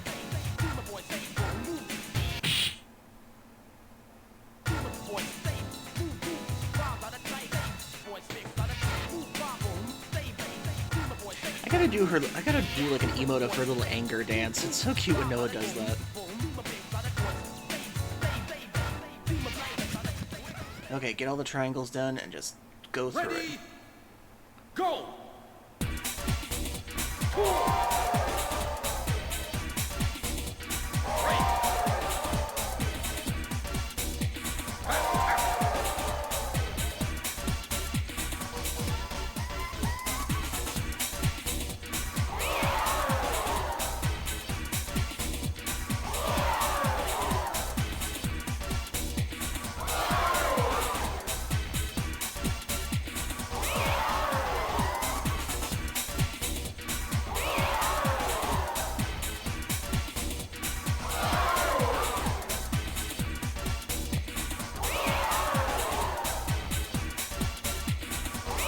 Three, two, one, finish! God damn it, she still got ahead of me. Maybe I should just use one triangle at the beginning and then try to save the other two for last.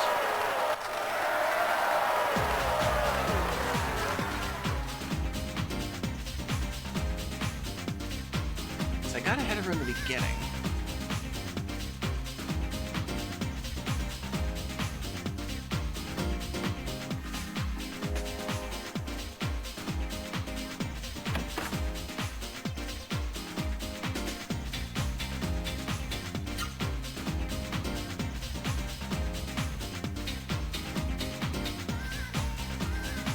triangle at the beginning,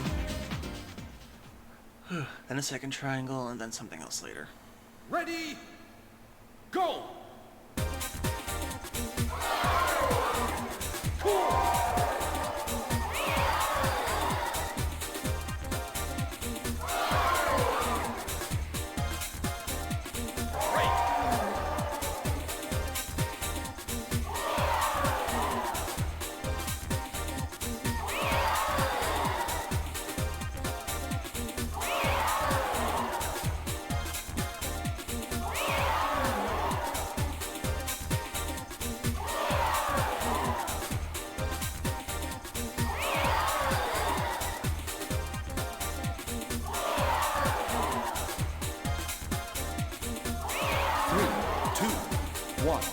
Finish! Okay, if I end on a fever, it should give me a good balance. Okay. That's what I gotta do.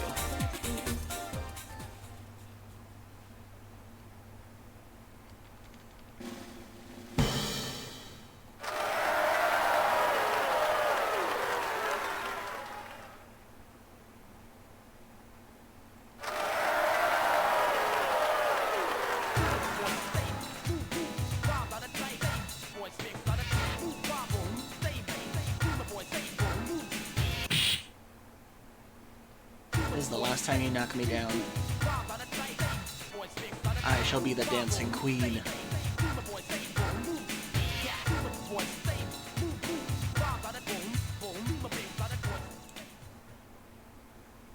Ready, go!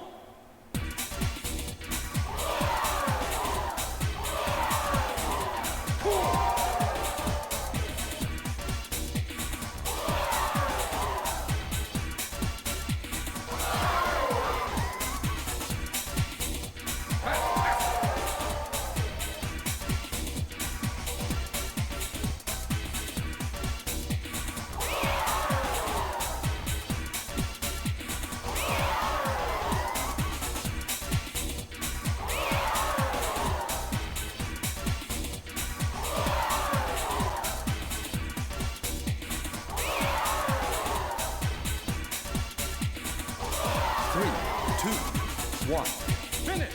Oh, come on! How did she get ahead of me so quickly? I gotta look up a strategy for this damn thing.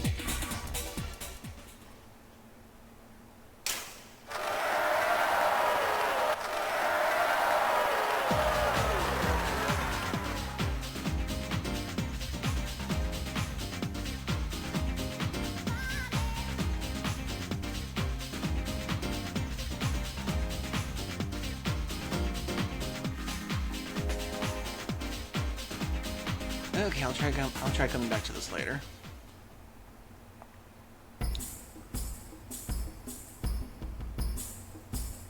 Okay, I guess for now we'll try to level up our characters for a bit.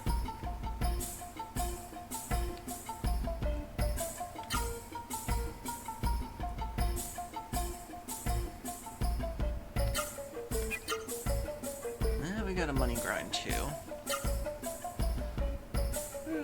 That we can check the places for any extra treasures.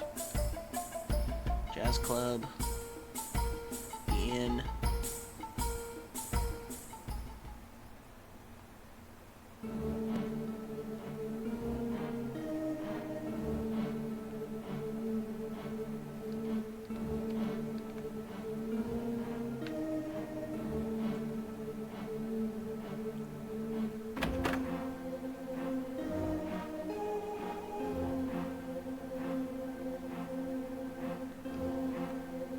I don't know if I actually came here. Nope, I didn't. Magic water. Nice.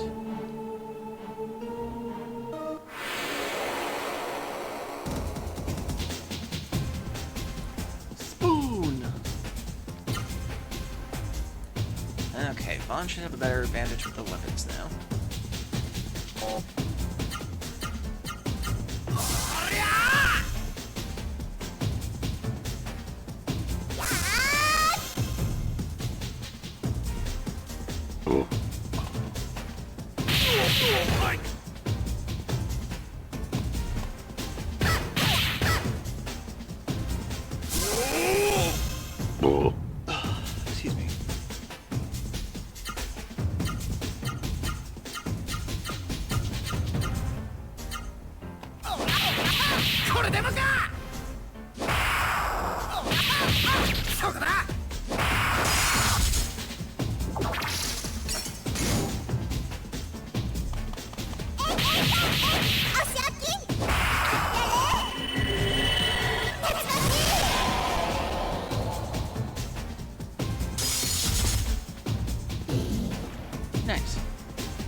only one that doesn't have spoon.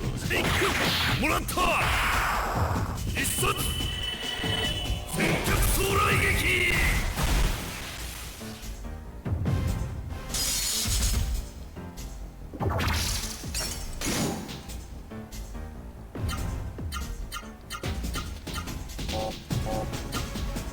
Yeah, she's the one that doesn't have spoon.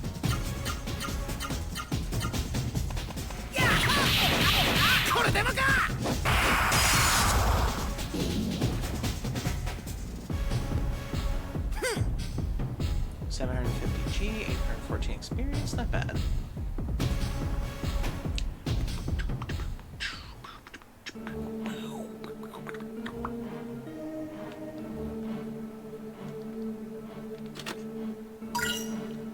Guardian water, nice. It almost looks sad.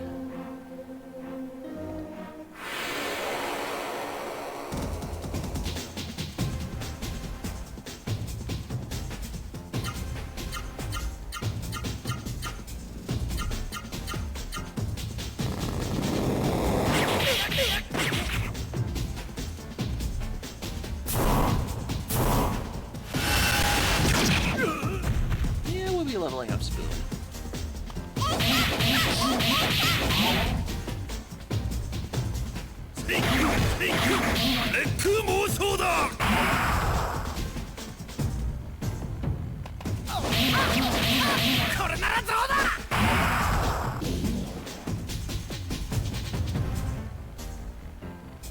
Oh my god, the rumble on this thing's going out of control. Just listen.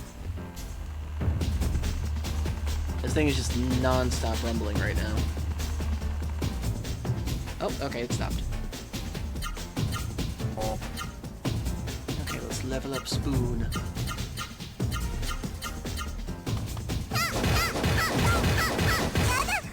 Oh my god, it blocked everything.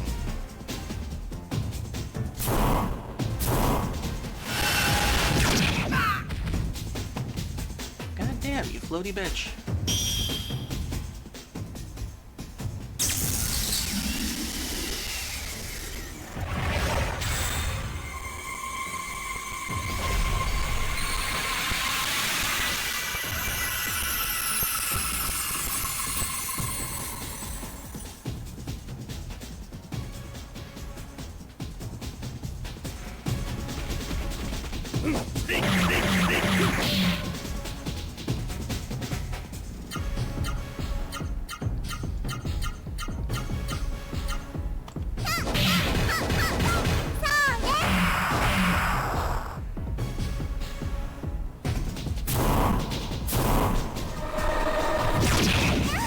Good God.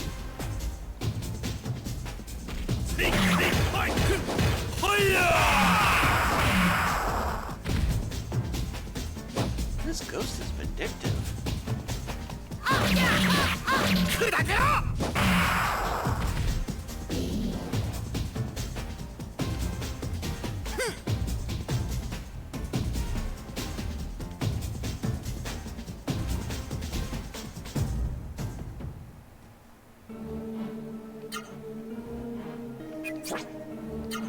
Spoon. Still, 45 MP every time. Good God. That now has life water. Nice. Range.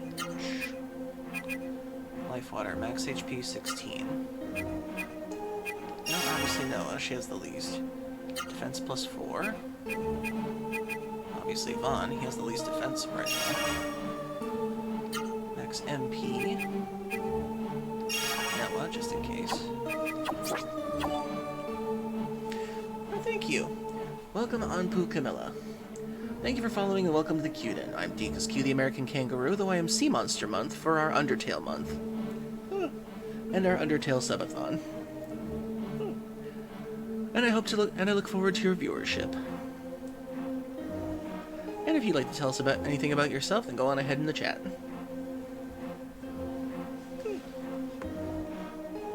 Currently I am playing Legend of Legaia, one of my favorite classic PlayStation 1 RPGs. It's a unique game of RPG plus fighting game in a way. Try to do a little bit of level grinding, because I've kind of fallen a bit behind with this one boss I have to kill.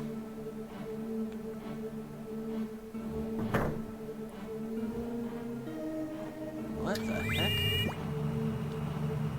There is writing carved onto the door. He who seeks the warrior's square must sate the sage's hunger, then the sage's gate will open. There are 8 more hungry sages. Oh, the sage's chests. I have to open them. Interesting, I forgot about that.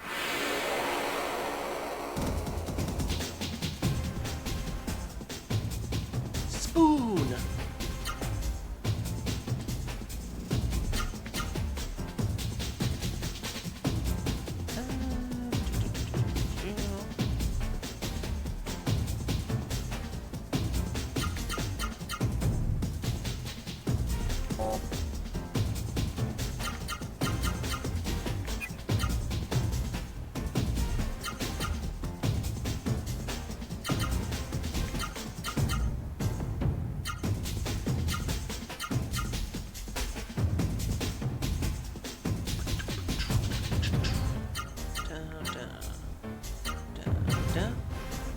Huh. Surprising. The axe doesn't affect him that much. Interesting.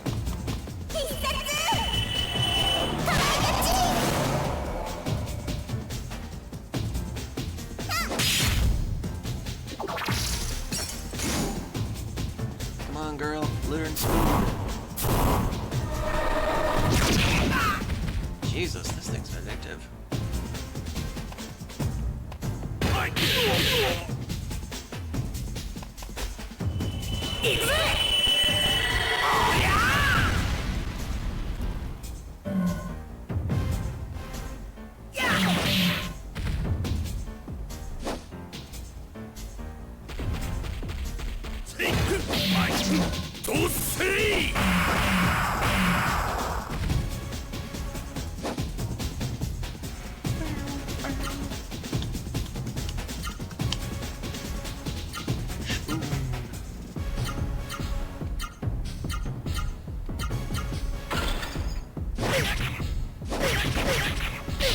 Good God, woman.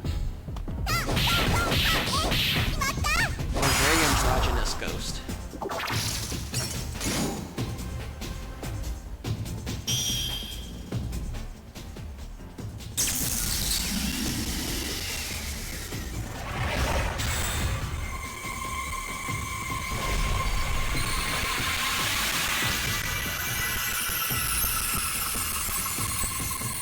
I'm almost getting blinded every time it heals me. It's like it healed me, but now it's giving me the status effect blind. Oh, nice.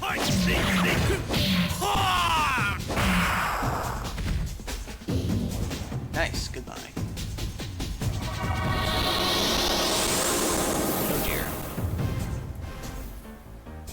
Okay, Noah, now's the time to get it. Let the RNG be on my side.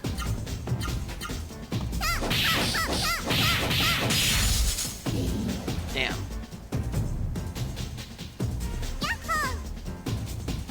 RNG was not on my side.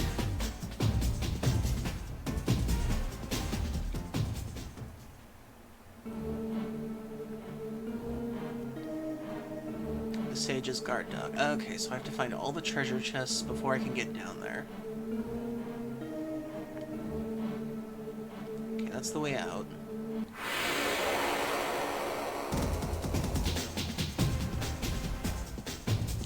Ghost Knight and Dead Bone.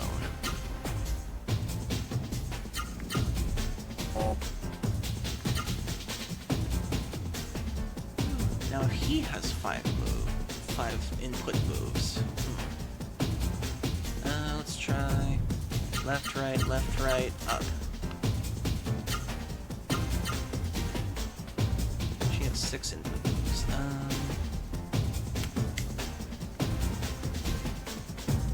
Up, down, left, right. And he's got 5, so...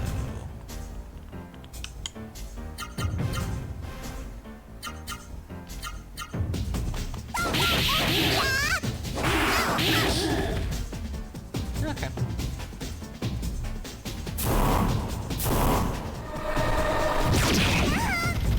Damn. これならどうだ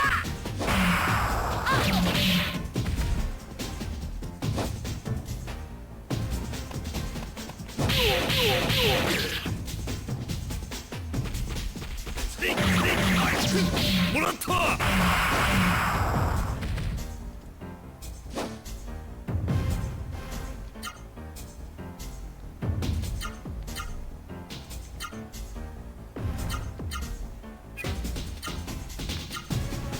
Let's get him a level up with spoon.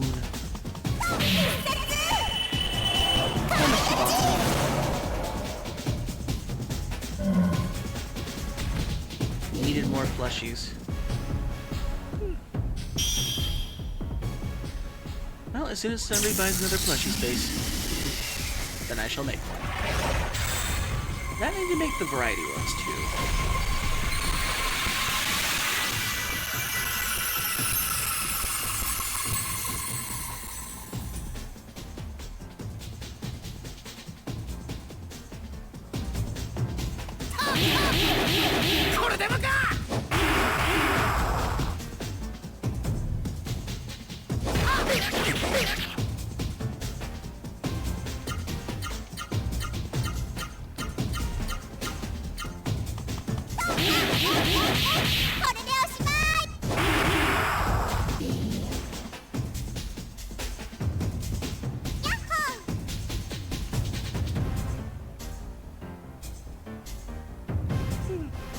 I really wish this game would get a remake one day.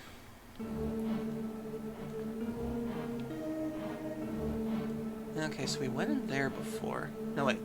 Did we go in here before? No, only way to find out. Okay, there's 8 chests in all. I know I opened a few around here, I think. Okay, yeah, I opened those. So I have to find all these treasure chests in order to open the gate.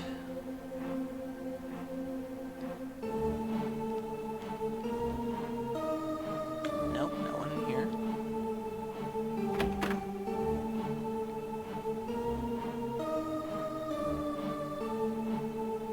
Oh, here we go. Swift water, nice.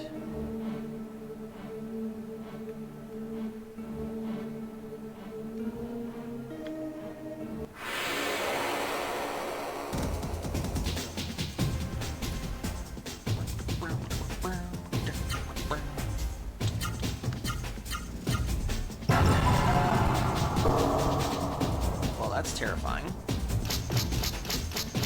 Oh dear. Press X to decide your fate. Oh crap.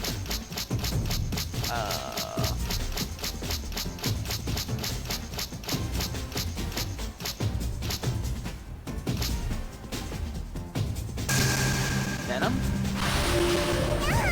Ah, crap. Curse.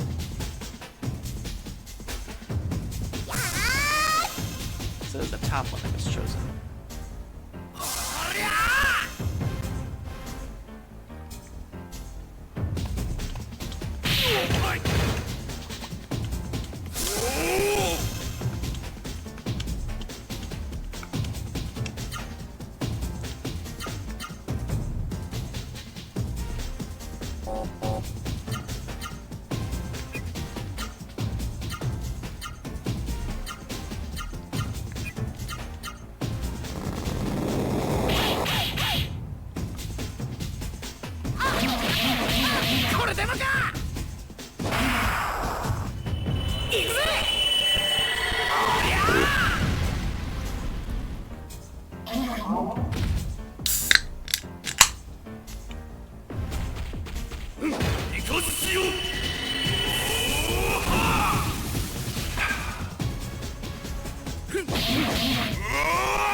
cure spells here heal curse?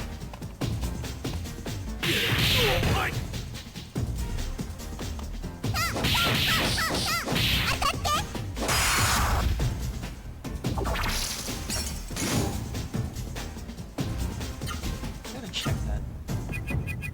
Vera.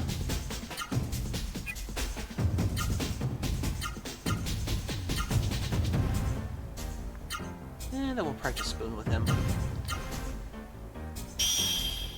Come on, cure curse. Can you cure curse?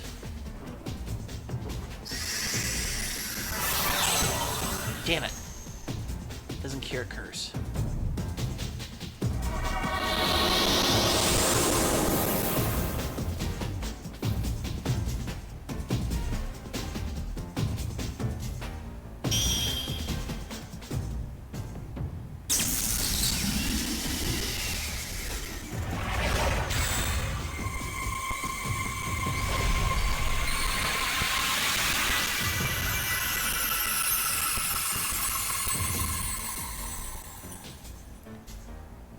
It's like I'm healed, but I'm blind at the same time.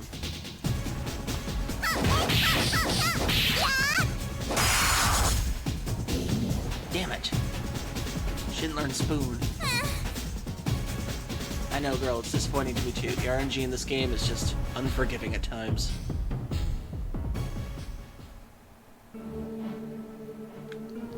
Okay, there should be one more chest up here. What the hell? What is with the green stuff? Anna has Wonder Elixir. Nice. Phoenix. Oh, definitely what we need that. Okay, I think that's all the sage's chests.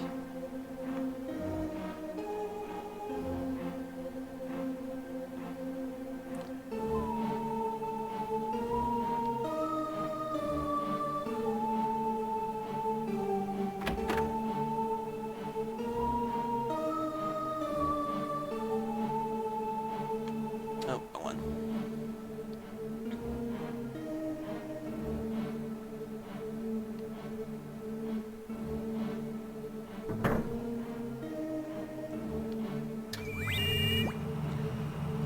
Door, he's 6 warriors square. Open. There are 8 more hungry sages. What? Hungry sages?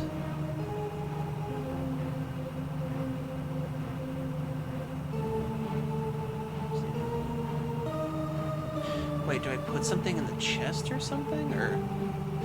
No, I wonder if it's something that can't be unlocked unless I progress the story.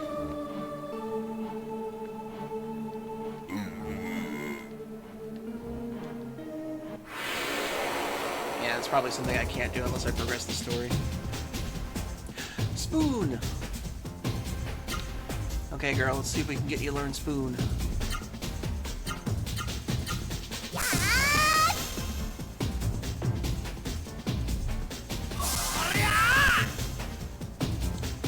Okay, I got a brilliant idea. Each of the guys will wear down each of the spoons and she will finish them off.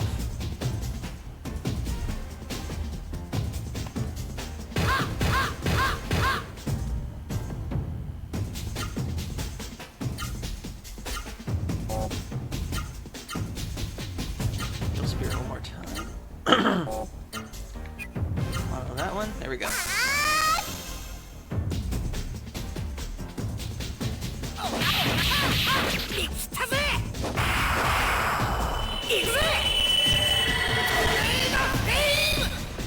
I may have gone overboard.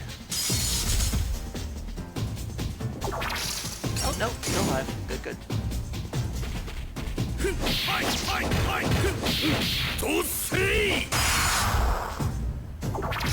Okay, so she's got a better chance of killing the other one.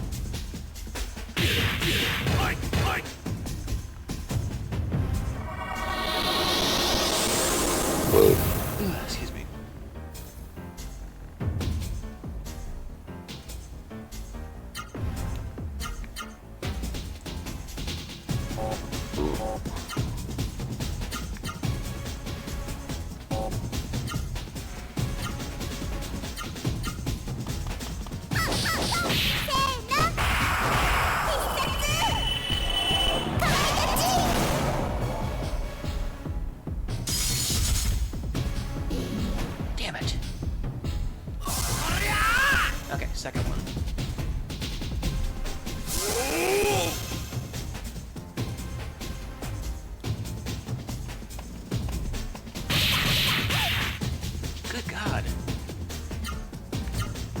fix your spoon.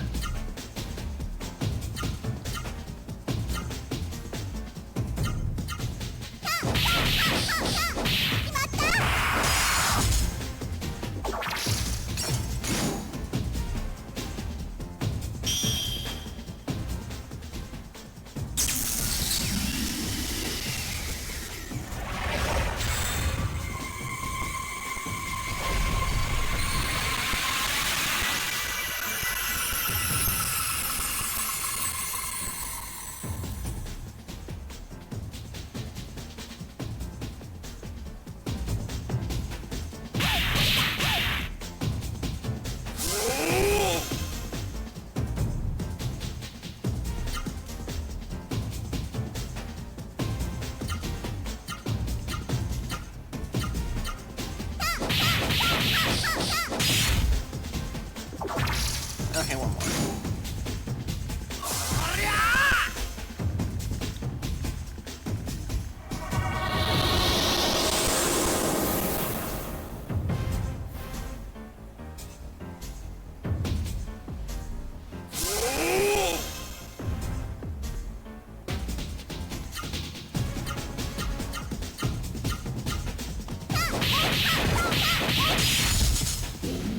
Damn it. At least Van got a level up, that's good. And we're earning this pretty good money.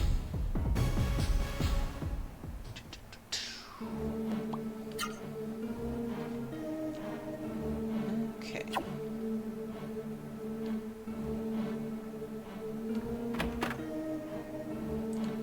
Let's see if my theory's right.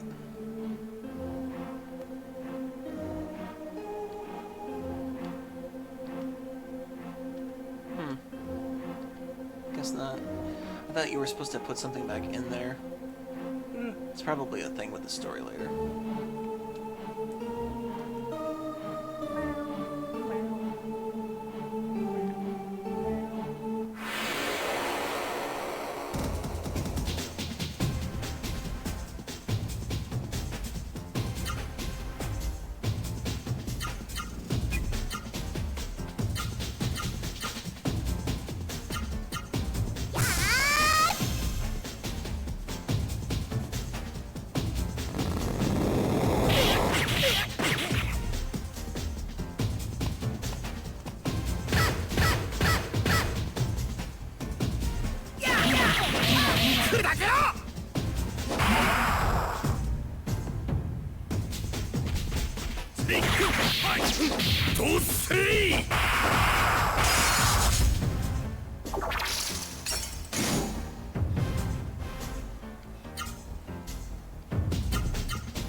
Damn, those things are resilient.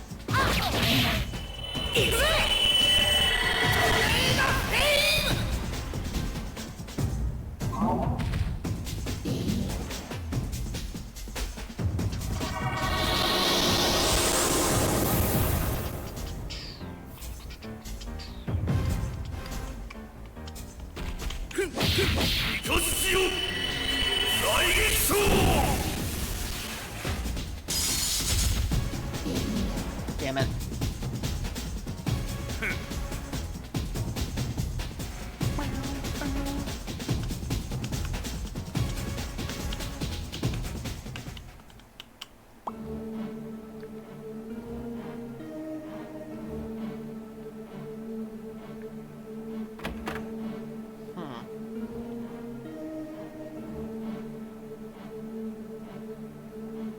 Oh yeah, I went in here before.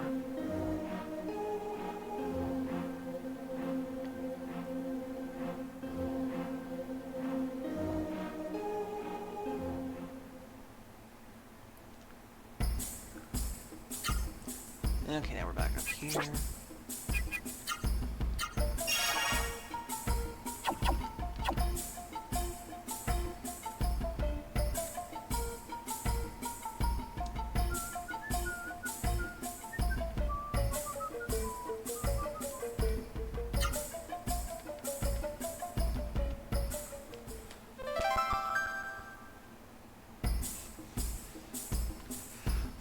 people are still charging money for this place, considering the fact that they've been cut off from everyone for 10 years.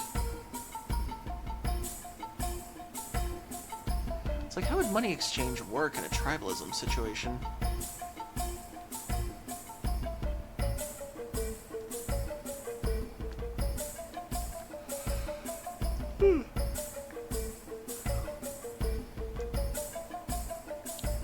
Quick save.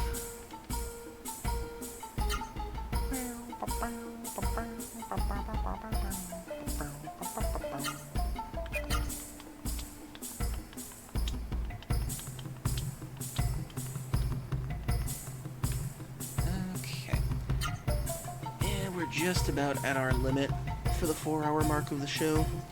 Whew, sorry we didn't get that much done today in terms of the game, but I imagine I'm probably going to have to do some level grinding in between before we can take on Gaza again. Because good lord, he could one-shot us with a regular attack. And I forgot how much the difficulty spikes when you get to this part of the game. So I'm going to have to go on a bit of a level grinding journey off stream. And hopefully I can get everything good before next week. So, now that we've saved, let me just change up screens.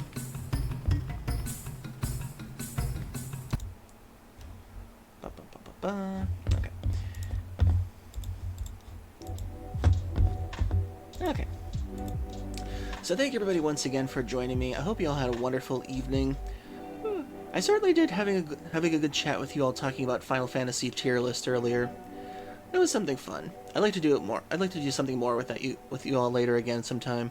Because I do love having conversations on here and just chatting with y'all and vibing for a bit.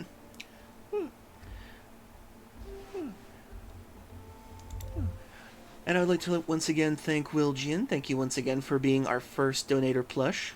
And remember, if you want to donate to the channel to become a plush, or any other kind of toy I can think of later on, the starting plush is $20. You will be permanently featured on the channel in the background and on my desk for a bit.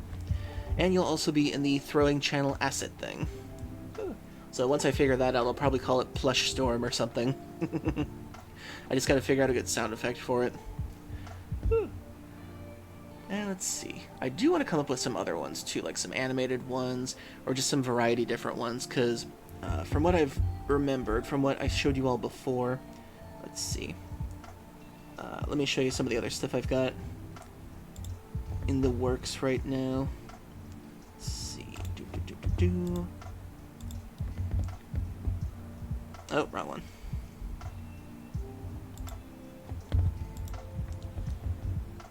Okay, so here is the plush on a crane. Wait, what did I just do?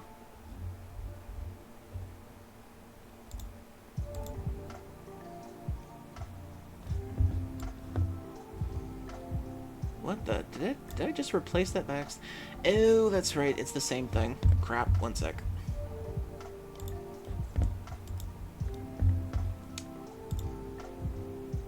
I accidentally replaced the background with something else. Crap. One sec. There we go. Done. Cancel that thing. I forgot. It has to be an entirely new thing. Okay, there we go.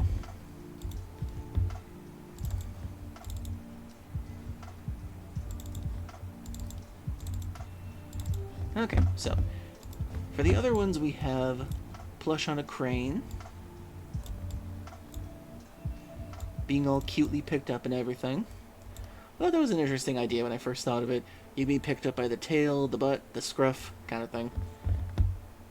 Okay, and then after that we've got laying sideways plush.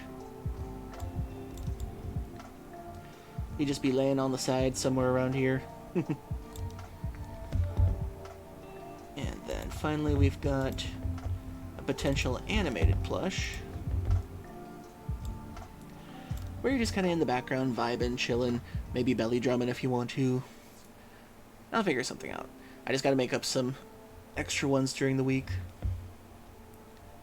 And then somebody mentioned earlier a Puff Puff plush, which I think would be a funny idea for having some of you floating in the air. Oof, stretch. Okie dokie then.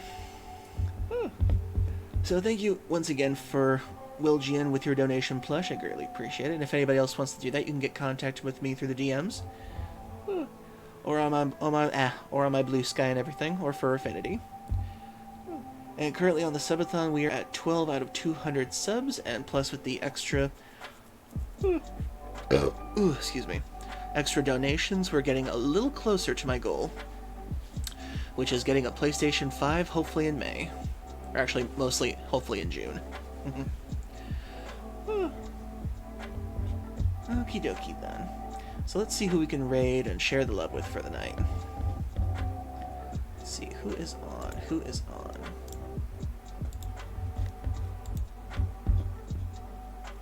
Let's see, I've got Scantilla, Natsu,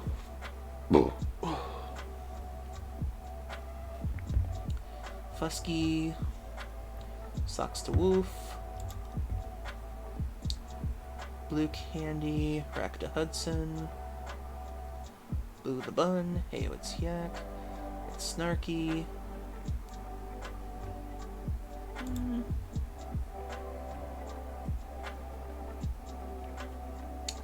Shenpai is on.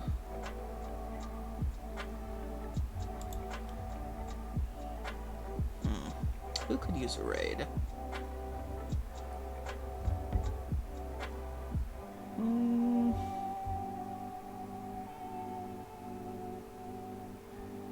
Who could use a raid?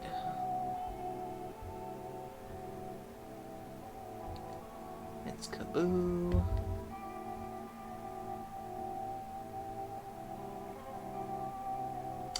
What is Natsu playing?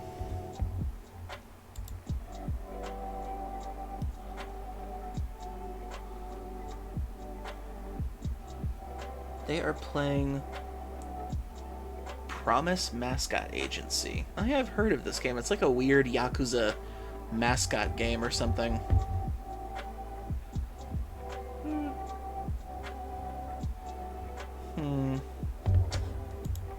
Should I raid them? I think I'll raid Scintilla. He's doing some art on his channel right now.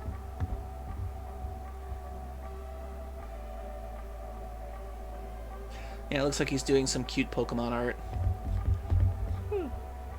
Oh, what the heck. We'll raid Scintilla.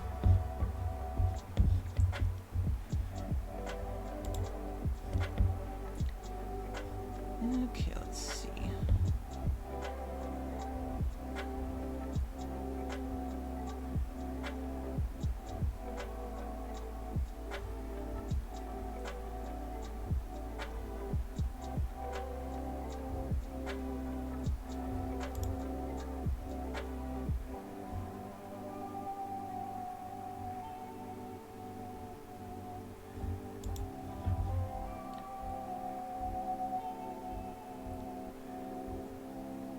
How the heck does Twitch arrange these things?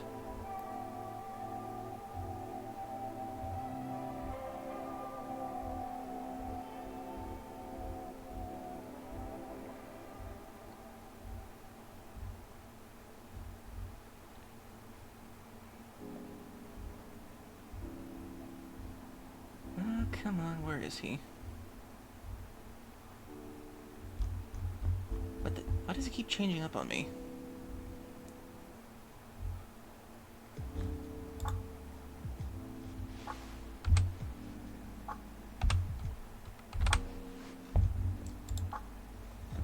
Okay, there we go.